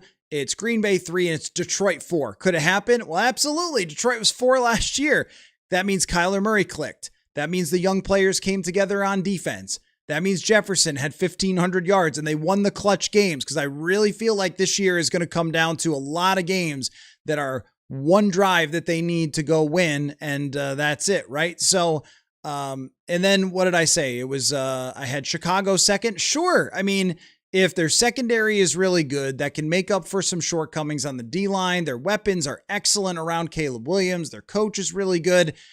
Any order, you can make a great argument for it. So it doesn't really matter where people pick them. I've never found those picks to be very predictive at all. But I do think the Vikings have the most questions. So if you talk about the variance is probably the highest with the Vikings because they have more question marks than anybody else in the NFC North when you're just not sure what the starting quarterback is really going to look like. And you know, you're 8 practices in and still giving JJ McCarthy at least a third of the first team passes, where Jared Goff's getting all of them and Caleb Williams is getting all of them and Jordan Love is getting all of them, right? So I do think that the Vikings have, and even on the defensive side, the largest number of questions overall and things that they have to come together. Dallas Turner, to me, has had a very good start to his training camp, but that needs to transfer over to the season, right? So there's just a lot of things for the Vikings, whereas I think the other teams have maybe, let's say the other teams have 2 or 3 big questions. Can Detroit stay healthy? How good can Detroit's defense be? Chicago, can they rush the passer? Their center position is a big question mark for Chicago, right? But those are 2 or 3 questions where the Vikings might have like 5 or 6, especially at the quarterback position. So that's why they end up being last in a lot of those predictions. Bredovics, can't bury JJ McCarthy, then expect to get a haul for trading him. KOC should have kept his mouth shut regardless of how he was. I don't know what you mean, like when you're talking about. I mean, if you go out and get another starting quarterback, it's a pretty good sign. The rest of the league has all 22 film. They have all the data. I don't think that 1 or 2 words from the head coach is going to change just about anything from how the rest of the league feels about JJ McCarthy. So I don't think it was any comment from KOC, but I also do not believe that this is a sham competition to keep JJ's trade value high. I don't believe in that at all. I mean, I really think that what a coach like Kevin O'Connell does with a quarterback is, regardless of whether, you know, there's a chance he wins the starting job or you need him in week 14 because of an injury, it's going to develop him and have him as ready as he possibly can for the season. And this has been just great development time. And that's why I sort of laugh about, you know, some of the anger and everything else and, you know, that kind of stuff. And it's like, I don't know what everyone's angry about. I mean, I think this is the best option for JJ McCarthy, is to get this development time. His career's not over. He's 23 years old. There's plenty of time for him to improve, get on track, potentially be a quarterback still for the Vikings, if not to have a longer-term career. So if you're just a McCarthy fan and not a Vikings fan and you're following him super closely, I really truly believe that this has been great for him to get all of this work so far and to potentially, if the Vikings need him, be ready to go into the season. Because this could have gone for sure a different way. Karan, or Karen, or I'm not sure which. Please feel free to let me know. I think as a fan of the Vikings and a fan of the game, we should be rooting for the Vikings, period, not one player, because it's a team game. Plus, not like we've been winning the Super Bowls like the Patriots. Hey, yeah, I mean, look, there's always going to be a group of folks just in regards to almost any topic that just do the thing that's going to get them the most attention. And a lot of times, like the loudest on the internet gets the most attention. And that's never been my strategy. My strategy is to do it in the most objective way that I possibly can, bring you my reaction to whatever has happened out there. And I think it's been a slower build for Purple Insider because of that. I do think that the hot takes, there's a reason that they have success. They move the needle, they get people upset. And if you plant the flag for one quarterback and die on the hill every single day and scream at everybody who disagrees with you about it, well, yeah, I don't know that that's the most honest thing to do, but I do think it's effective in today's world of building an audience. And some people want to go that way, or some people just want to troll on the internet and make other people miserable. So I'm not concerned about any of the folks who do that. That's not my style. That's not what you're going to have here. Yeah, I'm not, see that's the thing. Like, I'm just not concerned. Like, it's not interesting to me when you talk about one of the McCarthy fans. It's just not interesting to me. The way I look at it is, JJ McCarthy is a young quarterback who's had a lot of things go wrong and is being given a good opportunity here to develop his talents. And so far, it has not gone well in this training camp. But today was the first, I would say, positive sign. Was it Joe Montana? It was not. But it was a lot of completions, and it was some good intermediate and strong throws, and we'll see where it takes us. That's really the bottom line. We want Burnsy. I mean, look, that Jerry Burns, if you've never seen that rant, it's one of the funniest things of all time, for sure. Definitely. Adam says, I got $1,000 on our record being under 8 wins. Wow. Yeah, you're much more confident than me when it comes to that. That's for sure. Because the way I look at it is, I'm not really a huge believer in saying, well, they went 9-8 last year and had bad quarterback play. But there was a lot of things that went right. Will Reichard made every kick. Ryan Wright was a great elite punter. They had a really, really good defense. And even though there were some injuries on the defensive side, at the end of the season, they came together and they played as well as you could possibly play defensively at the end of the season. And, Jonathan Grenard had 40 pressures, and there was probably 60 pressures between Hargrave and Allen, and that matters. And Harrison Smith's not here. Like, there's a lot of differences, and you don't play the same schedule. But here's what I'm looking at, Adam, and $1,000 is a lot to put down on a team not being good, is that if they do maximize, even to some extent, their playmakers as they have in the past and get solid performance, even if it's 10 out of the 17 games are good by Kyler Murray, can you win 2 or 3 with your defense and your special teams because you have a great kicker? Can you win the couple of grind fests when Kyler Murray doesn't have it that day? I think this team proved to themselves last year that they can. And then one of the biggest things to me is just that they play the NFC South and they don't have to play San Francisco in San Francisco, which I think would have been harder than playing them in a neutral-ish type of field. 9 home games, only 7 times do you have to go on the road. Like, these things kind of add up. And I've always been fascinated by people who are really good at picking records and picking games and so forth, because they tend to factor a lot of stuff like that. So I started looking at that more myself. And I think the Vikings have a very favorable circumstance with a lot of games at home. And I also, I wrote this today in my mailbag when I was comparing, the quarterback tiers and Kyler Murray being, I think, 23rd to in 2024, he's 12th by PFF. He's 9th by ESPN's QBR.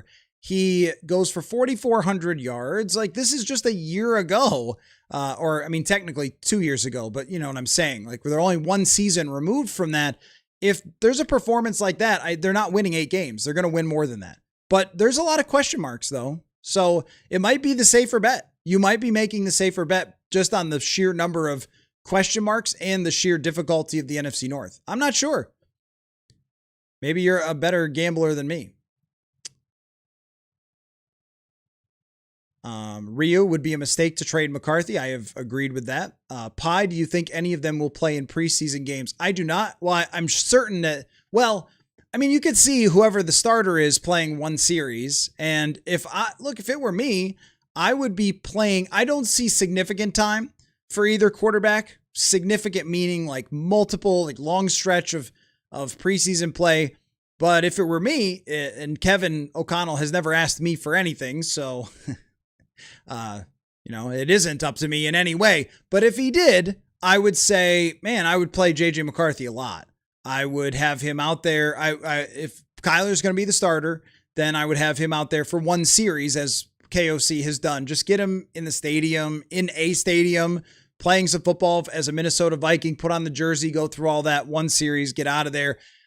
Keep it safe, get the ball out of your hands quick. Don't, risk any injury. And then I would have JJ McCarthy play the whole first half of all 3 preseason games. I just think the more throws the guy can have, the more experience he can get, the better chance that he's going to have to someday be a starting quarterback. That's my take. I don't know if he'll do that. I think Carson Wentz will probably play a lot of preseason and Max Brosmer, but I think he should.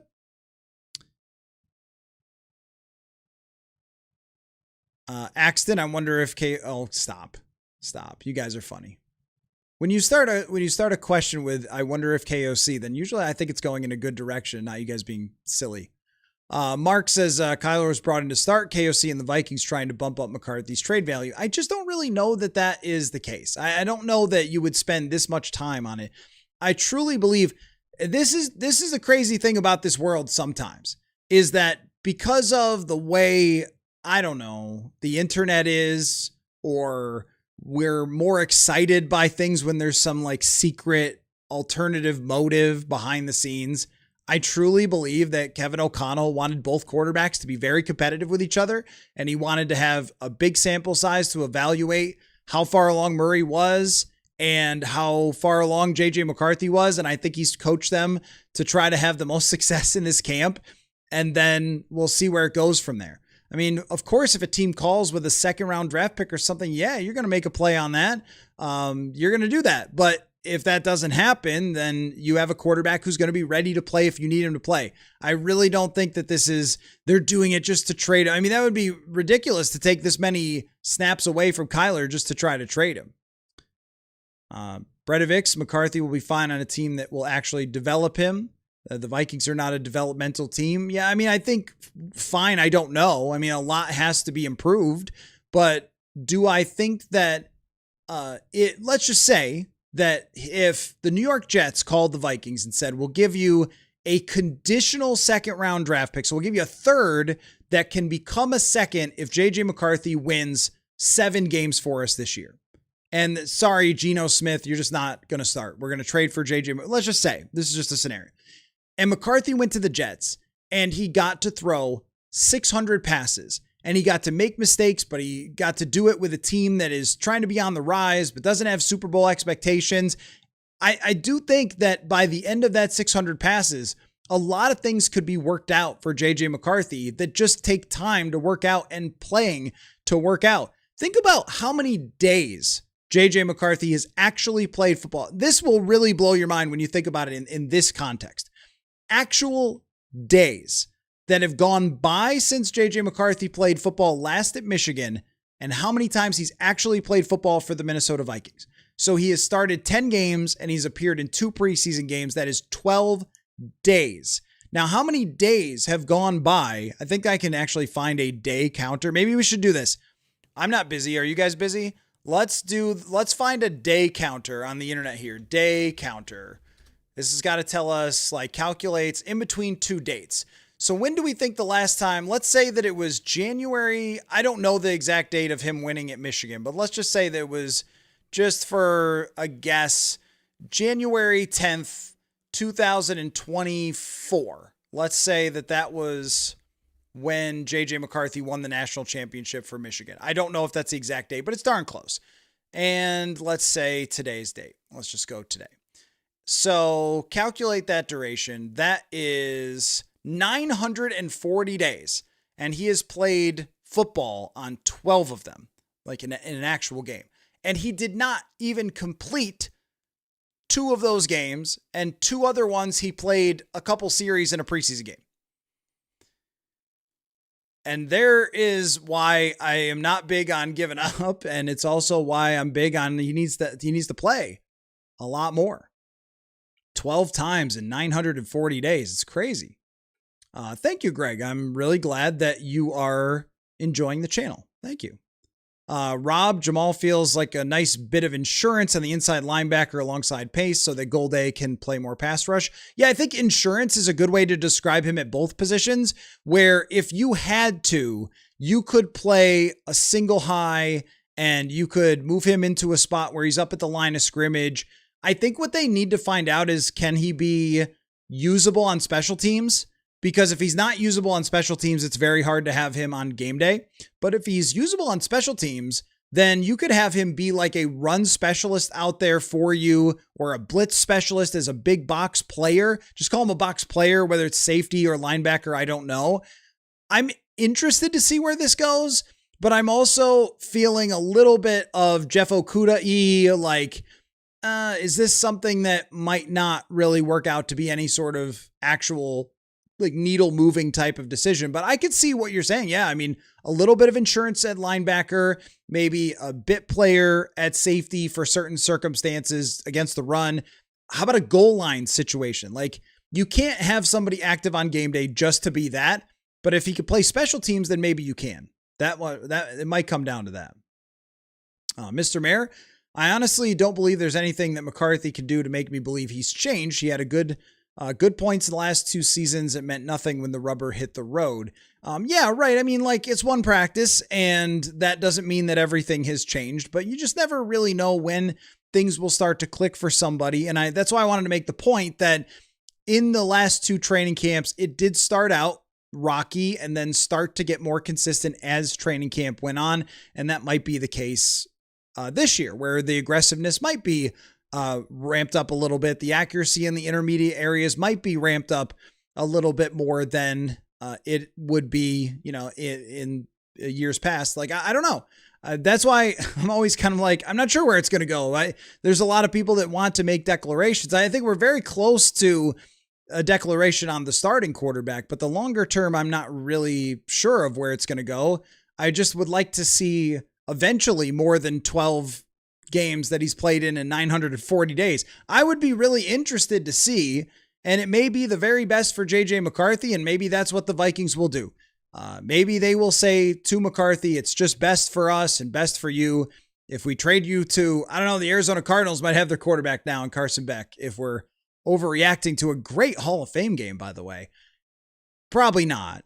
But if you're Arizona, if you're the Jets, if you're the Browns, why wouldn't you want to have a young starting quarterback to give a shot to?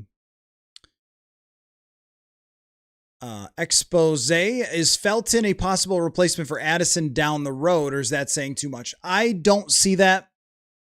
I think Addison is really special. I think if you want to replace Jordan Addison, I think what it would take would be drafting another wide receiver in the first round or the second round. Like, there's good receivers into the first, second, maybe even into the third. Felton, for me, has some serious speed, and he can get deep. He can get behind the defense. And I also think that one area they have not used him in these last 2 years that they could, as the season goes along, would be to get the ball in his hands, to run a reverse with him, to run a screen with him, something like that. I'd like to see that, because I think yards after catch in college was a real plus of his that has not been utilized at all so far in the NFL or really in these practices. But when it comes to the route running, hands, I mean, my gosh, Jordan Addison's hands. That's why last year was so difficult to watch when he was dropping passes, because you're like, dude, I know how good your hands are. And the first 2 seasons, I know, like, the spectacular catches and the high pointing of the football, like, he is a special talent. There's a reason why they have been as patient as they have been with Addison. There's a reason why I think that they would like to eventually extend him. It's just going to be maybe potentially hard to get there.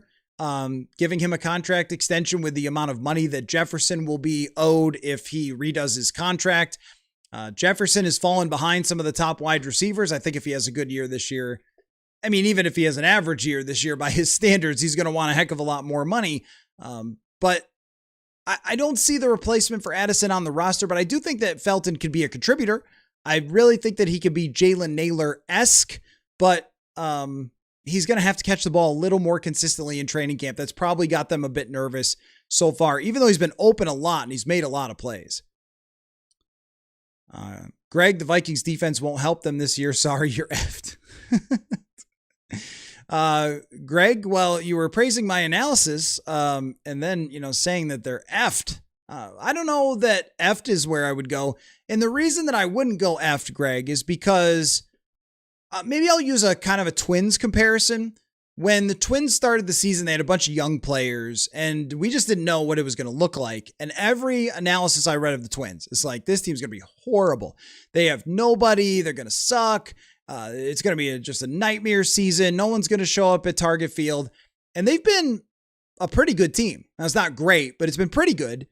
And I think a lot of those younger players have stepped in and shown that they're motivated, ready to play in Major League Baseball. I look at this as the same way. There's a lot of unproven players on the defense, in the defensive line, in the trenches, and in the secondary at the safety position. If those guys come to play and Flores is able to coach them up to a certain level, then the defense can be good, if not very good. And we've seen that happen before. If those players do not play to that level, if Theo Jackson struggles a lot, if Jay Ward isn't ready for this, if Ty Ingram Dawkins can't hold the point of attack, even though he can in practice, in the actual games, though he's played a little so far, if Levi Drake doesn't take a step forward, if Banks doesn't play a role, there's a lot of things. If Golday isn't ready to play some type of role, if he's called upon and be, a fill-in for those linebackers that have had some injuries. Yeah, it's going to be a long year because they do play a lot of very good quarterbacks. And that's why I think that you need this offense to be ready to score and to create explosive plays and to probably win some games on the last drive, because I don't think the defense has as many sort of set in stone guys without someone like Jonathan Grenard here.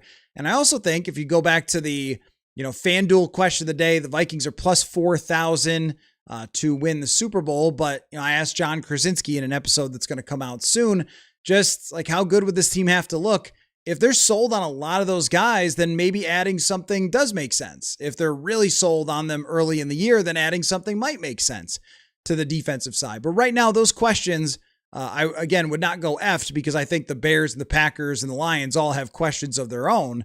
But it is seriously what's going to happen here without Harrison Smith? We have never seen this before. I haven't in the entire time. Some of you who go back to Orlando Thomas or go back to Paul Krause, all right, you guys have seen it.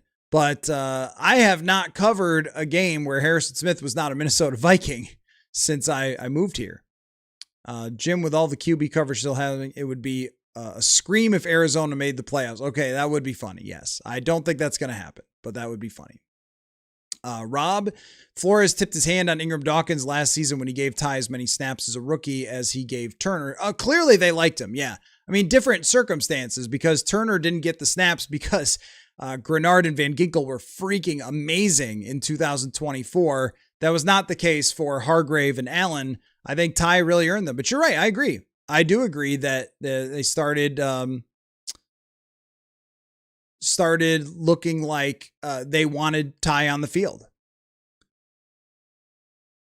Josh, if the offense could score 21, the defense has got the rest. Well, that, yeah, has been true really for KOC's era. If they've been able to score in the 20s, if they've been able to get reasonably good quarterback play. I had this stat, now I can't remember it exactly, but in games that the Vikings, I think in games that the Vikings had at least a 90 passer rating, they win 75% of them or 70% of them. So can you get to good quarterback play on a fairly consistent basis?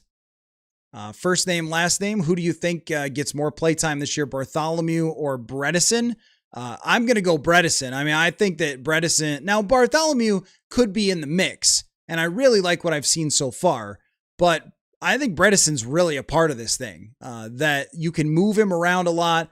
The Miami offense used Alec Ingold. I ended up going back and watching some games of Miami's run game just to see how they use the fullback, and it was a lot of motions with the fullback. So he would start out in a tight end position in motion to the backfield, or start in the backfield in motion, and a lot of misdirection, a lot of, hey, let's say the fullback starts off on the right side, blocks left, but they pitch right.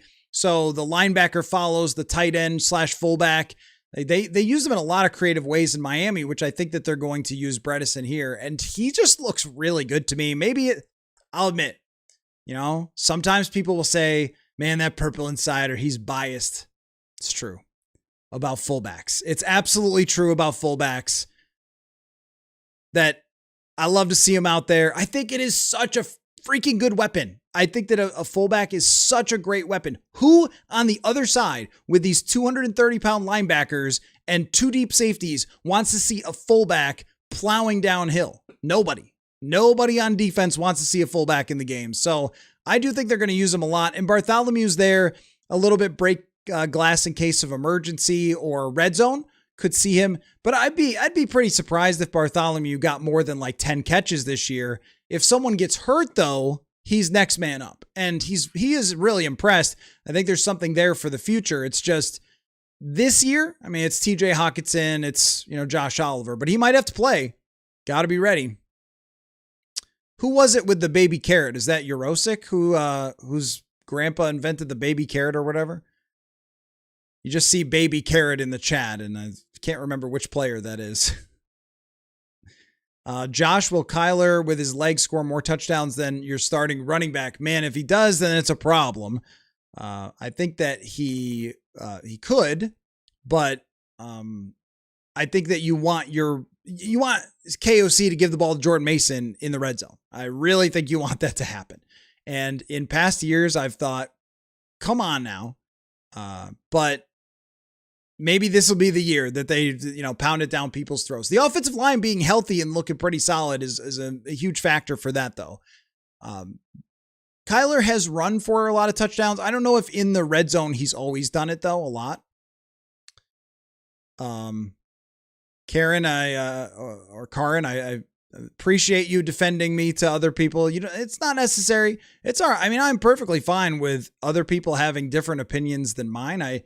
You're welcome to do it however way you do it. All the guys that are in the media that are really covering this team every day, Seifert, got to get Seifert on the show soon. Seifert, Alec, Kramer, Gessling, Emily Leiker, Dane. I mean, those people come on my show all the time. We work together, and I respect those people. So, look, if other people see things in a different way, that's all right. Other people who, have respect and put in the work, that's all right. But, it's America, so you're allowed to say whatever the heck you want on whatever show you want. That's how it's going to be. I don't put too much thought into what other people are saying about my takes, but the way I do it is, you guys know this, just build the facts, the reps, the performances, what we're getting from the coaches. It's just like anything else. When I was going back to January, when I first brought up Kyler Murray's name, where it didn't come out of nowhere. It wasn't because Kyler Murray's my best friend or something. It was because it made the most sense logically. That's it. Everything is kind of rooted in the data, and everything is sort of rooted in the facts, and quotes are data as well, at least the way I process them. That's all it is. That's how I get all my opinions. It's shocking, I know. It's just I gather all the facts and then decide what they say. It's crazy.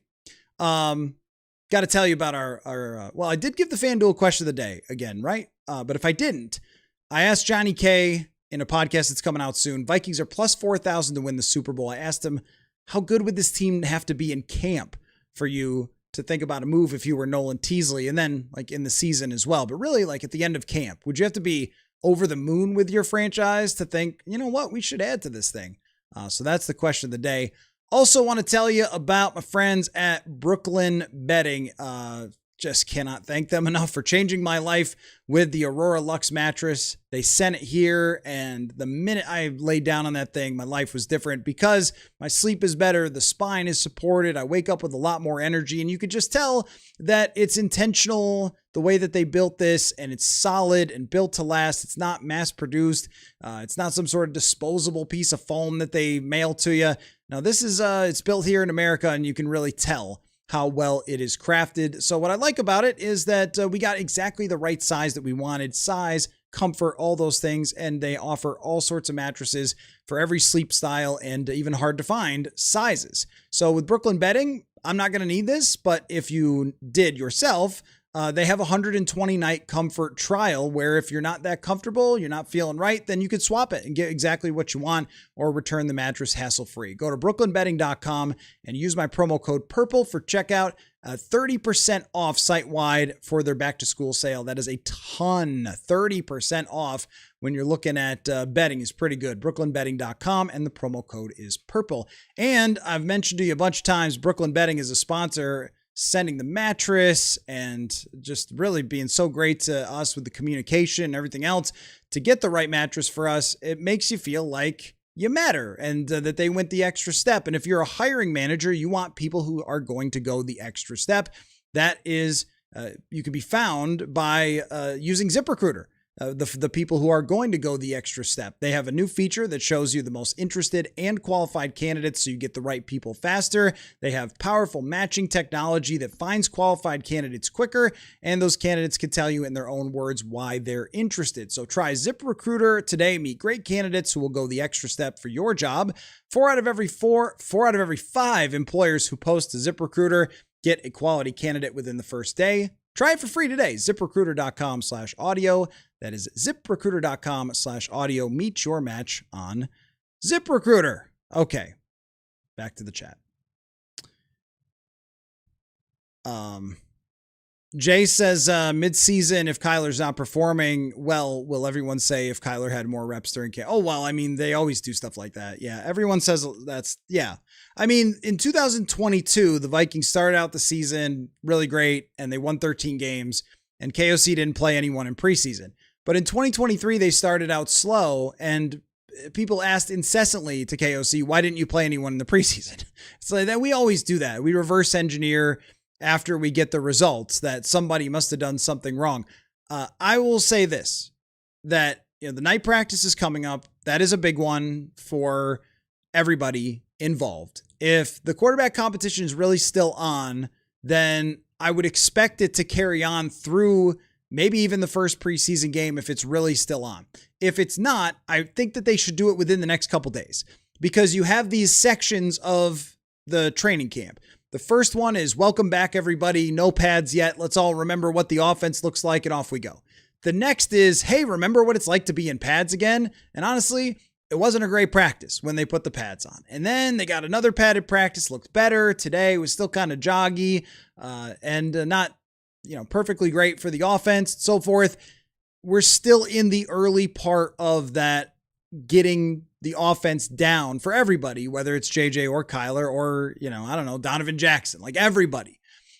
The next section after this is where it gets pretty serious. Like that gets into, you want to see execution if you're the coaches. You're not looking for any more, you're supposed to do this on that play or whatever. That's where KOC has talked about this before, where he should be able to call any play. And I think he talked about this at the press conference before the training camp, where he should be able to call any play in the headset. Here's the play, go. Maybe we didn't practice this one. Maybe we didn't give it to you on the script, but you better be ready. That's when it gets really serious. So, I think that after this week is probably the time where you have to shift over. And if you do, that gives you an entire month to be ready for the season. I mean, Carson Wentz showed up at the end of camp last year, still did fine in his first couple games as a Viking. These guys who are starting quarterbacks for a while in the NFL know how to go out and play on game day, because when you actually run an offensive game plan, you go over it for the entire week. You practice everything. You go over it with the coaches. There is usually a meeting called the Red Pen meeting with KOC and his quarterback, where the quarterback tells him plays he's not comfortable with, going into the game plan. Bruce Arians used to do it with the third downs. I don't know if KOC does too, where the quarterback would literally pick the third down plays. So it's very different than what a training camp is, where they're installing the whole offense to give you the entire menu.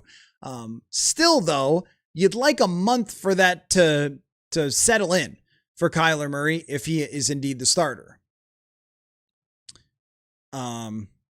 Josh, itching for football like I'm going through crack withdrawals. You and me both, brother. The Hall of Fame game, it was like, dude, how great is football? Was that not the best Hall of Fame game ever? Haynes King. I'm a Haynes King guy. I was telling people. I know this is how back football is, but I truly actually think Haynes King is kind of good. He went to Georgia Tech. He was a super fun watch. He's a really great athlete. He might not do anything, but I loved watching it. Brian Teasley probably can't see enough in camp to make a big move. Oh, this is a FanDuel question of the day. But having a leadership position in the NFC North going into the bye, a leading position is probably enough to make a move. That's a good point. In training camp, you could look at it like this. You could look at the roster and go, you know what? We're pretty good. And there's a free agent left out there and we're going to get him because we want to have a chance. I don't think you're starting to call everybody in the league and say, we need this. We need a safety. We need, which I don't think they need one right now, but maybe you start to feel that way as this goes along. Or we need an edge rusher. Or we need whatever else. I don't think you're in that position yet. I think you're more in the position of let's see who gets cut. Let's see who's on the trade block. And maybe you're talking about a 7th round pick swap or something like that, where you don't have to give up much to get somebody that you're bringing in. I don't love the idea of giving up 6th and 7ths and 5ths and 4ths all the time, because that stuff adds up, as we've seen. I mean, Charles Demings, 5th round pick, he's making the most noise. And here you have, Max Bredesen, useful players. So it's like, oh, and I'm guilty of this too, myself, at times, of being like, oh, they gave up a 5th for this guy. It's not much. But, those players are cheap, under control, developing players that they don't always become stars. But if they become starters or even role players, then you've hit on a draft pick.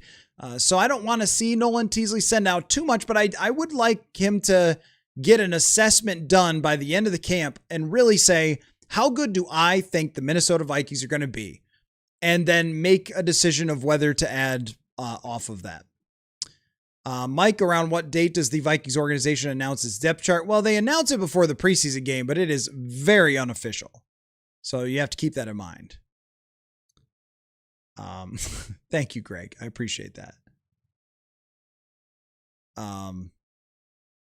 Autumn Village, speaking of Kirko, he and Max Crosby got into a skirmish day of practice. FanDuel odds of them in the ring. I know, I did.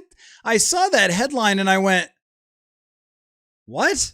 Kirk Cousins and Max Crosby got into it? That seems crazy and potentially deadly for Kirk Cousins. Yeah, hopefully a lot of people held Max Crosby back in that one. I don't know how that would have happened. I'm going to have to look into it, but I like this for Kirk. I really do, with the Raiders. He gets a chance to continue to be a starting quarterback until he's not anymore, and they can actually play some reasonably respectable football. Kirk kept Atlanta in a lot of games. It was typical sort of 500 type play, but he did keep Atlanta in a lot of games over the last 2 years. So I think he could do the same thing there. They can run with Genty, and Brock Bowers can be utilized a lot. He loves a good tight end. I actually like, for the first time in a long time, what the Raiders have been doing. Maybe we'll do that on an off day, a show where we ask all non-Vikings questions, because I really do enjoy talking about the other teams if you guys want to ask about those too. High boy time, playing another team in the preseason is going to be different than practice, so I'll tell then. It will for the guys who are backups, but I don't think we're going to see starters very much in the preseason. I definitely don't think we're going to see a lot of the quarterbacks. Kevin says, to me, it feels fair how they ran the quarterback competition. Murray had the advantage going in based on his track record, but both guys have shown progress. Rooting for both and haven't given up on McCarthy. Kevin, you sociopath. Imagine being a rational person like Kevin talking about football on the internet. See, this is why our chat is good. This is why our chat is good, because we do have a lot of rational people who show up here every night. You don't have to feel like you're going mad listening to the show. I hope. Dave said KOC wanted elevators when it came to second team reps. How would you describe the levels of elevation of the two quarterbacks? Well, I mean, up until this point, McCarthy had struggled quite a bit to get the ball out on time, to even throw accurately into the intermediate areas. So I don't know how much elevating was going on there, but I think that when it comes to Kyler Murray, he's had a lot of completions, because think about, like, Jordan Addison's been out. He's had a lot of completions to Ty Felton. They both have completed a lot of passes to Gavin Bartholomew. But I mean, I haven't seen, oh my gosh, Kyler's in with the twos and suddenly everyone's just catching passes and looking like Randy Moss or Chris Carter.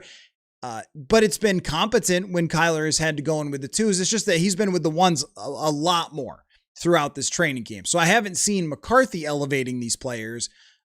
But I also haven't seen Kyler looking like he's lost out there when he has to throw to Ty Felton, or, hey man, Jayshon Jones has been, and I did confirm today that Jayshon is the pronunciation. I wasn't sure if it was Jayshon or Jayshon, but Jayshon Jones has been great.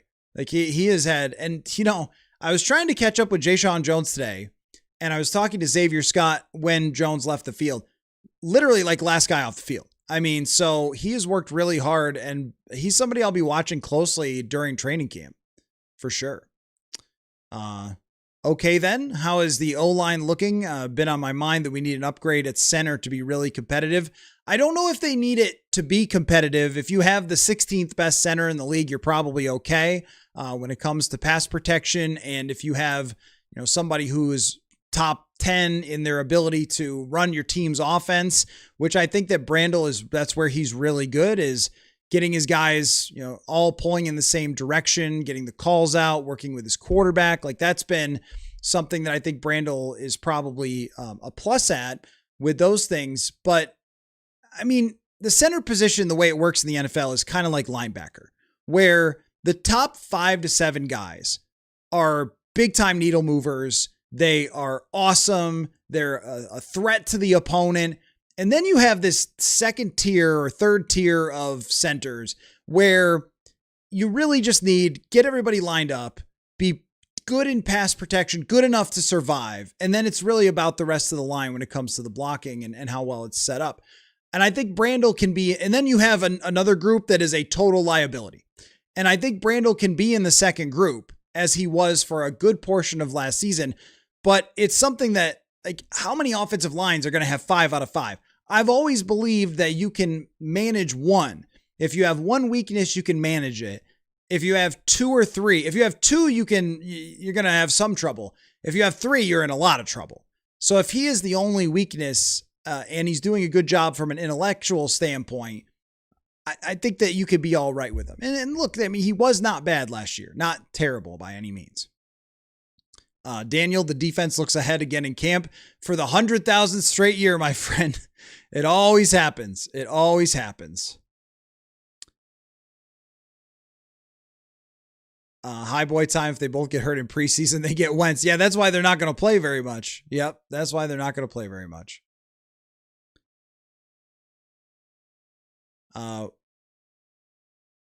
Yeah, I mean, Greg, you're probably right that Carson Wentz does have the best arm in the room, but, I don't know if that makes much of a difference at this point. Kay says Jacoby Thomas got the hype like Golday, but is nowhere close to being ready for the NFL. I mean, I don't know about nowhere close. I don't know how we could really make that assessment. He's been with the second team because the guys who have been in this defense, it's a very complex defense for safeties, and it's going to be the guys who have been developing for years who get the first look over Jacoby Thomas. That just makes a lot of sense. You're right, Autumn Voyage, that the joint practices Minter's defense, that'll be a great challenge for them. Totally agree. AAGA says, can't help feel the offense is going to be slow again to start the season, but the upside is there. Well, I think there's an opportunity, though, with the defenses, the first 2 defenses that they face. I'm definitely not wowed by the Packers without Micah Parsons, and I'm definitely not wowed by the Chicago Bears. Their secondary, the Bears, is good. Jalen Johnson, if he's healthy, has given Justin Jefferson some problems. Kyler Gordon is a good player. They have a good secondary. And Dylan Thieneman, I'm interested in. But if they can't rush the passer, if you can't rush Kyler Murray, then he's going to be good. He's going to be accurate. He's going to be on time. That's been his career if he's kept clean. And I think that there's a lot of opportunity to do that. So against the opponents that you're facing, I think there's a chance to start the season strong. Tampa Bay, Todd Bowles, very aggressive defense. After that, though, you get Miami, the Saints. I think there's a real opportunity for Kyler to start the season strong, as he has over a couple of seasons in his career. Jawan Jennings has been super quiet in the media. How's he doing in camp? Yeah, not the most talkative guy I've ever seen in my life, but he's doing good. Yeah, I mean, he had the other day on Wednesday, there was a great deep ball from Kyler Murray, hit him right in the hands. He ends up, catching it for a long play. Underneath, he's been pretty active with getting the football. He's very big. He's very aggressive. I mean, catches the ball really, really well. I do wonder about getting all the details down to the offense, but this was a guy who played for Kyle Shanahan. He's got to be able to do it, right? That's just a lot of work for wide receivers.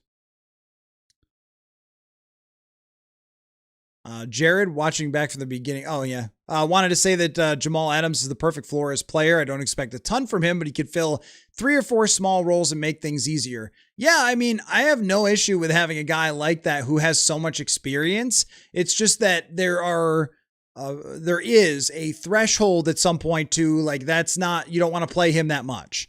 And with a couple of safeties out and he's playing safety on a lot of reps today, I don't know if you want to play him that much. If he were to play 350 snaps, a lot of run situations, a lot of blitz situations, mix and match, I think that would be good. And if he could play special teams, that would be a heck of a player to have out there on special teams, which are now important. Kit, sounds like there haven't been a lot of reps for the threes, but curious if any UDFAs stood out with very limited reps like Brosmer last year. Yeah, that's the thing. There has not really been. I mean, that's we talked all about Dylan Bell, and I think he did catch one today, but because there was a little action for the threes, but there are very, very few reps for the threes that are out there, especially when you're trying to get as many for Kyler, get as many for JJ McCarthy as you possibly can. I mean, Carson Wentz and Max Brosmer might take 3 or 4 a day each. That's how little those third teams are getting in there. So if somebody's going to be potentially a player for this team, they're rotating in a little bit with the twos. But that's where preseason comes in. And this is where, the way that KOC schedules it out with the preseason, you get to see a lot of those third teamers, which is not that exciting if you go to the stadium. But for those guys, that is their big opportunity to get out there and show that they can make plays. And, somebody like Elijah Williams last year was a guy, or Bo Richter the year before. There's been a guy or two every day or every year who has shown something in the preseason games and made the 53 because of it. Thus far, there's been so few reps that I can't say anybody. Dante Fleming, I look at as more of a second teamer, and Fleming is standing out to me as a wide receiver. So I'll want to see that. But really, a lot of guys on this roster that just haven't gotten any chance at all. They're just going through individual drills every day. And, the team reps have not been given to them. We'll get to know some new players, I think. Lamont, even in real game time, he takes the majority of injury. I'm not sure what you're talking about there. Son of Beavers, do you think that the Vikings would have any interest in Zach Ertz? KOC loves his veteran tight ends. He's been cleared to play. Do you think Gavin Bartholomew's a lock for tight end 3? I would prefer Gavin Bartholomew just be tight end 3. Zach Ertz, he's on the cover of my book over there. I think that Ertz showed last year he could still play, but I don't know. How much can really be left there? Bartholomew might be a guy who could potentially be part of a room going forward. He has the ability to catch the football. He has pretty good size. I was looking up his just height, weight, whatever, and who it compared to, and the computer spit out Pat Fryermuth as a similarly sized guy. He's big. He's not a small guy. He's not an undersized tight end. He really is 245, 250. I guess I consider undersized now somewhere in the 230s for tight ends as their big wide receivers.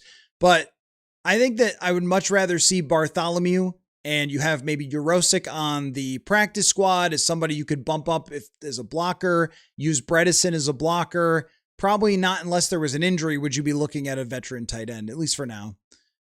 X-Gen, should we worry about the safety position? Tellus with Metellus has been playing like hot garbage during training camp. That's maybe pretty aggressive there. Got a gut feeling that Harrison will come back at some point. Could see it with Harrison Smith. I think saying that Metellus has been hot garbage is unfair to Josh Metellus, but the receivers have gotten behind the safeties a few times. And I think safety is a huge question when you're asking someone who's been really good in one role, Josh Metellus, for a while, to then play a different role. Even if he was okay at it last year when he had that chance, you're still going to wonder, 17 games, are you really going to be able to, go through 17 games and make this work? So, I do think that it is a question for sure about whether the safety position can be a plus or whether you can survive it. I think it's very fair, and we're not really going to know. And one thing you can say is that they have developed the heck out of these guys. It's just that, like, is Metellus kind of, I don't know how else to put it. Like, is he the alpha? Because if he could be that alpha guy and make plays and blitz and, get interceptions and do the things that Harrison Smith has done, even at like 80% of that, it'll be okay, I think. But if that position switch doesn't work out, then you really don't have another answer to go to. So that is for sure a question. Cash out. Has Dylan Bell still been going strong? He just hasn't gotten a lot of opportunities. It's going to be a preseason thing and probably a practice squad guy if they like him. But really his chance is going to come in the preseason. Just not yet. You have to be, I think, a little more developed to get the reps with Kyler and JJ. And that's like guys like Dante Fleming and Jayshon Jones who have been with the team. Dylan Bell, usually when you draft a UDFA, it's like, do they show you something? Are they intriguing? And then you're thinking about a multi-year kind of plan to develop them, which would start with, do you show something in the preseason? And that's why, when there's mini camp hype, it's like, mini camp hype, like this guy looks really good, but we should consider that doesn't mean, he's just going to come on the team and start dominating, right?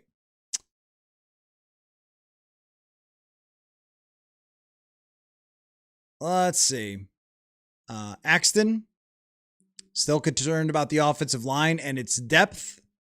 How did the offensive line look today? I think that the offensive line has looked okay. I think Jackson has looked really good. The huge thing is Darisaw. Darisaw has looked really good to me so far.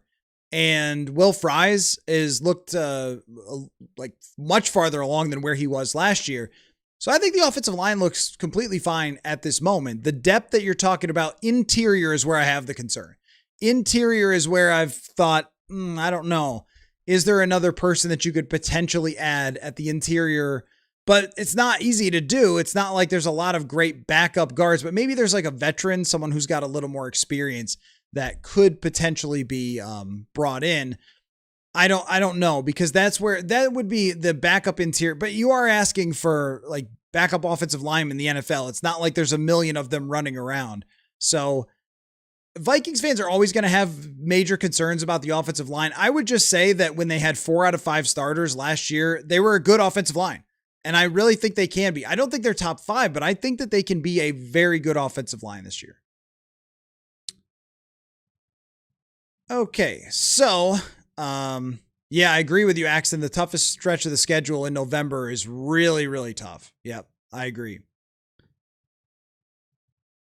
Good to see you guys are still arguing about Kwesi. I think we have probably moved on from that subject. And I also don't really have any more interest in who drafted JJ McCarthy. The Minnesota Vikings drafted JJ McCarthy and let go Sam Darnold. Their ownership, the coach, the GM at the time, they all were responsible. And now that's what they all have to deal with in digging themselves out of that hole. Like, it's just, the inquisition into it is just, a little bit, I don't know, just doesn't mean a lot right now. It doesn't change anything.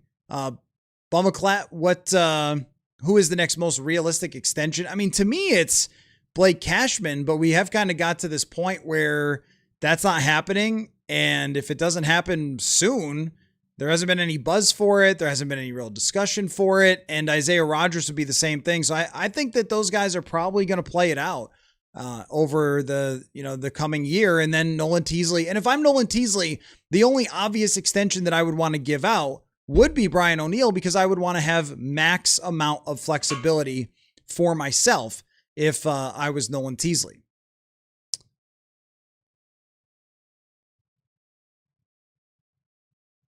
Kevin says, I think guys like Cashman and Gink are possible. Gink is definitely one of them, but I mean, even with Van Ginkel, health, you want to see where the health is at, the age, how he continues to perform. I mean, certainly would consider it. And if they do it and add another year to Van Ginkel, I mean, you drafted Golday to kind of be that potential replacement though, and they really like where he's at.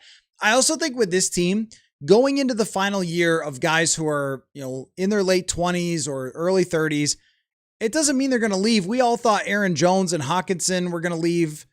They didn't. Like, you can assess these things later. You have the first right to sign them before anybody else. Mark says the NFC South will be way better this year. Let's think. Will it be? Carolina's defense, I think, is a lot better. Carolina's offense could be. They changed play callers. Bryce could take another step. He is a good downfield passer, rollout passer. They have added, Chris Brazzell got hurt, so they haven't really added a ton of weaponry there, but they have a good offensive line, or have in the last couple years. They should be better with their defense. New Orleans has a chance to be better. Totally agree with that, but I don't know what Tyler Shuck really is. And Tampa Bay, I think, is worse. They have drama with their quarterback. They've lost talent there. They lost Mike Evans. They lost Levante David, some of their stalwart type players. Not convinced that they're going to be better. And Atlanta, I think, is awful. I just think it's a bad team. I just don't think they have a ton of talent other than at the skill positions, but they don't have good quarterback play, which, as we know from last year, doesn't mean a whole heck of a lot. Stefanski's got, a very difficult road forward with that team. I don't disagree that they're maybe better. I would not go way better this year, though. I mean, yeah, will somebody win the division with 8 wins? Probably not. I wouldn't go way better. I would agree with better, especially with Tyler Shuck. Proctor, you're going with Vikings, Packers, Chicago, Detroit. Detroit being last would be a huge shocker. I mean, they are getting all the love from the betting markets if they were to do it 2 years in a row.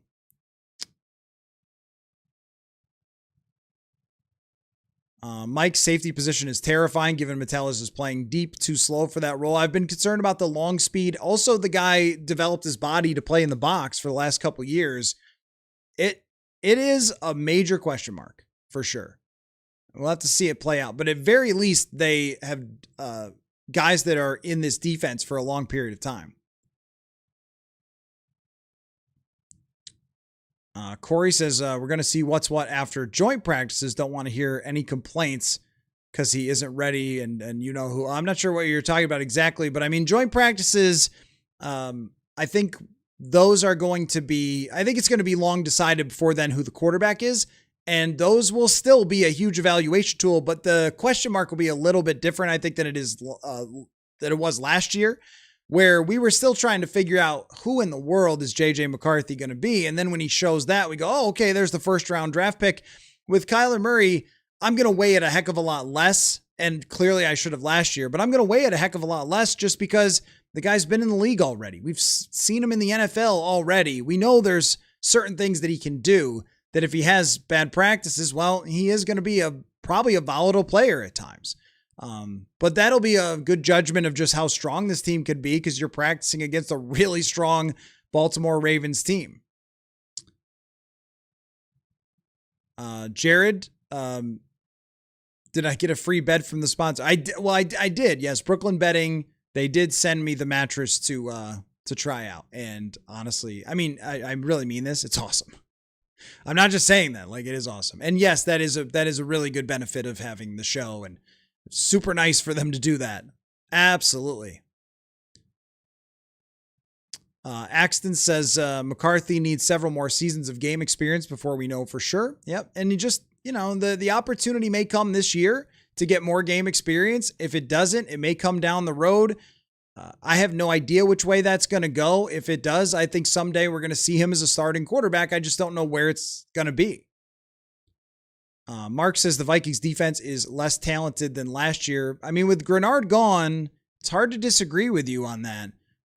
But Dallas Turner has to make up the difference. Some of the D linemen, well, it may be less talented, but the one thing is, point of attack wise, Ingram Dawkins and Levi Drake have done a really good job in this camp so far. And you'll have Banks coming in and Orange coming in. Point of attack wise, now last year the guys had a good camp, like Jonathan Allen, Javon Hargrave as veteran players, but they got moved a lot early in that season. I don't know if that's going to happen necessarily with some of these guys who are more built to stick their guys in place. And where you have the strongest is the linebacker group, they're going to be doing a lot of the blitzing and a lot of the attacking. That's where a lot of Brian Flores' sacks come from, if you can move defenders with your defensive tackles. So I kind of like how that group is playing out. Mad Zen Music. Yeah, you're right. Flores has pretty much never had a bad defense. The first year in Miami when they were trying to lose, he did, and not since then.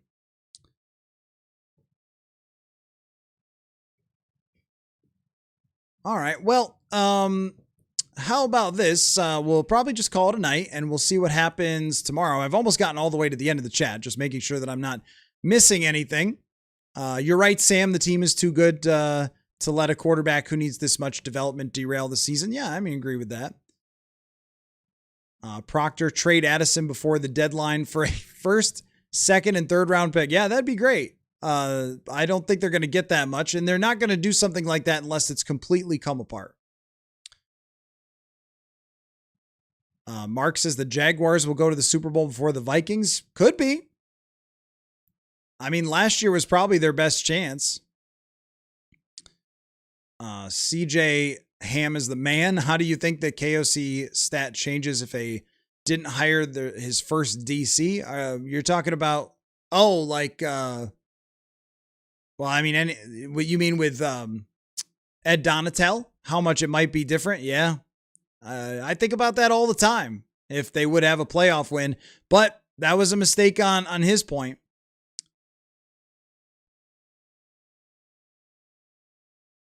That he needed to make a move there and decided not to do it. So anyway, okay, well, good stuff, guys, mostly.